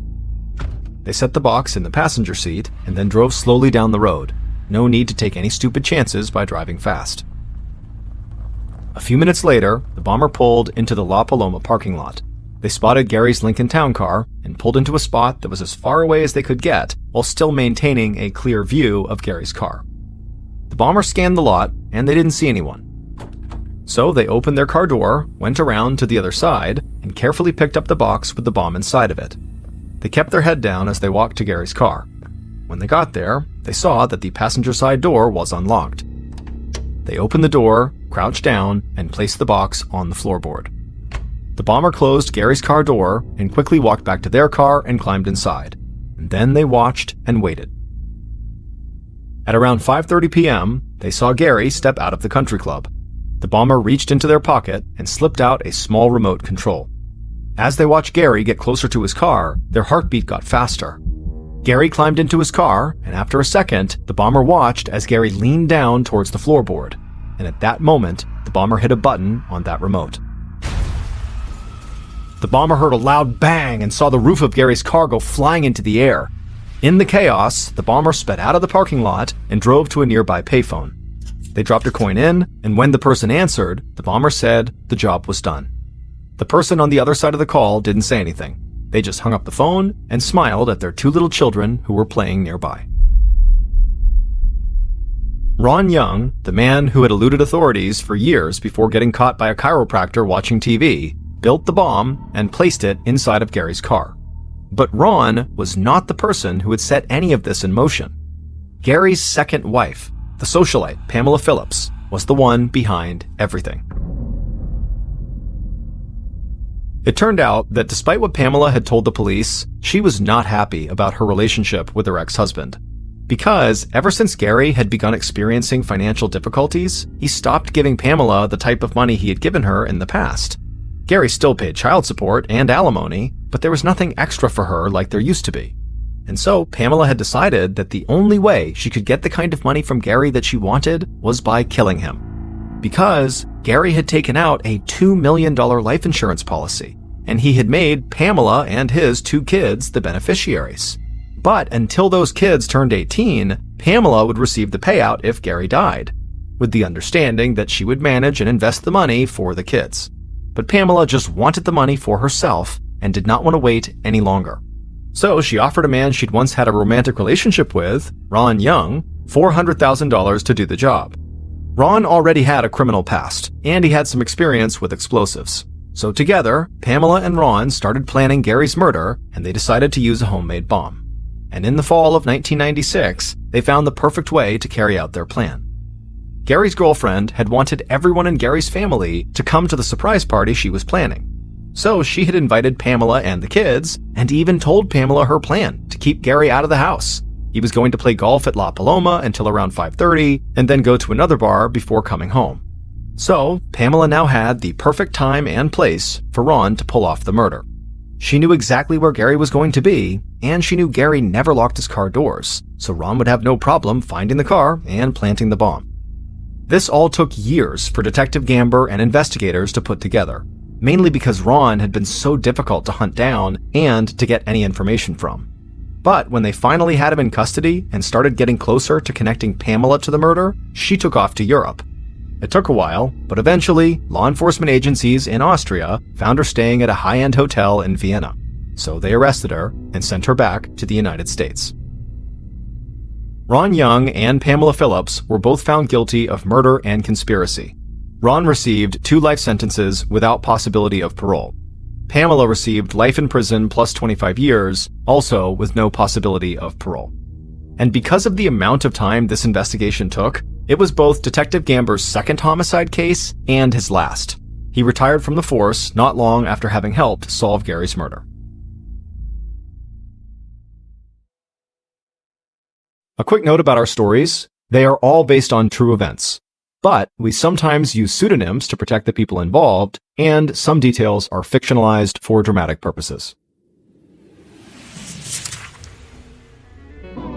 The MrBallen Podcast, Strange, Dark, and Mysterious Stories, is hosted and executive produced by me, Mr. Ballen. Our head of writing is Evan Allen. Our head of production is Zach Levitt. Produced by Jeremy Bone. Research and fact-checking by Shelley Shue, Samantha Van Hoos, Evan Beamer, Abigail Shumway, and Camille Callahan. Research and fact-checking supervision by Stephen Ear. Audio editing and post-produced by Whit Lacasio, Jordan Stidham, and Cole Lacasio. Mixed and mastered by Brendan Kane. Production coordination by Samantha Collins. Production support by Antonio Manata and Delana Corley. Artwork by Jessica Clogston-Kiner. Theme song called Something Wicked by Ross Bugden. Thank you for listening to the MrBallen Podcast. If you enjoyed today's story and you want to hear more like it, go ahead and check out our YouTube channel, just called MrBallen, where we have hundreds more stories, a lot like this one, but most of them are not available on this podcast. They're only available on that YouTube channel, which again is just called MrBallen. So that's going to do it. I really appreciate your support. Until next time, see ya.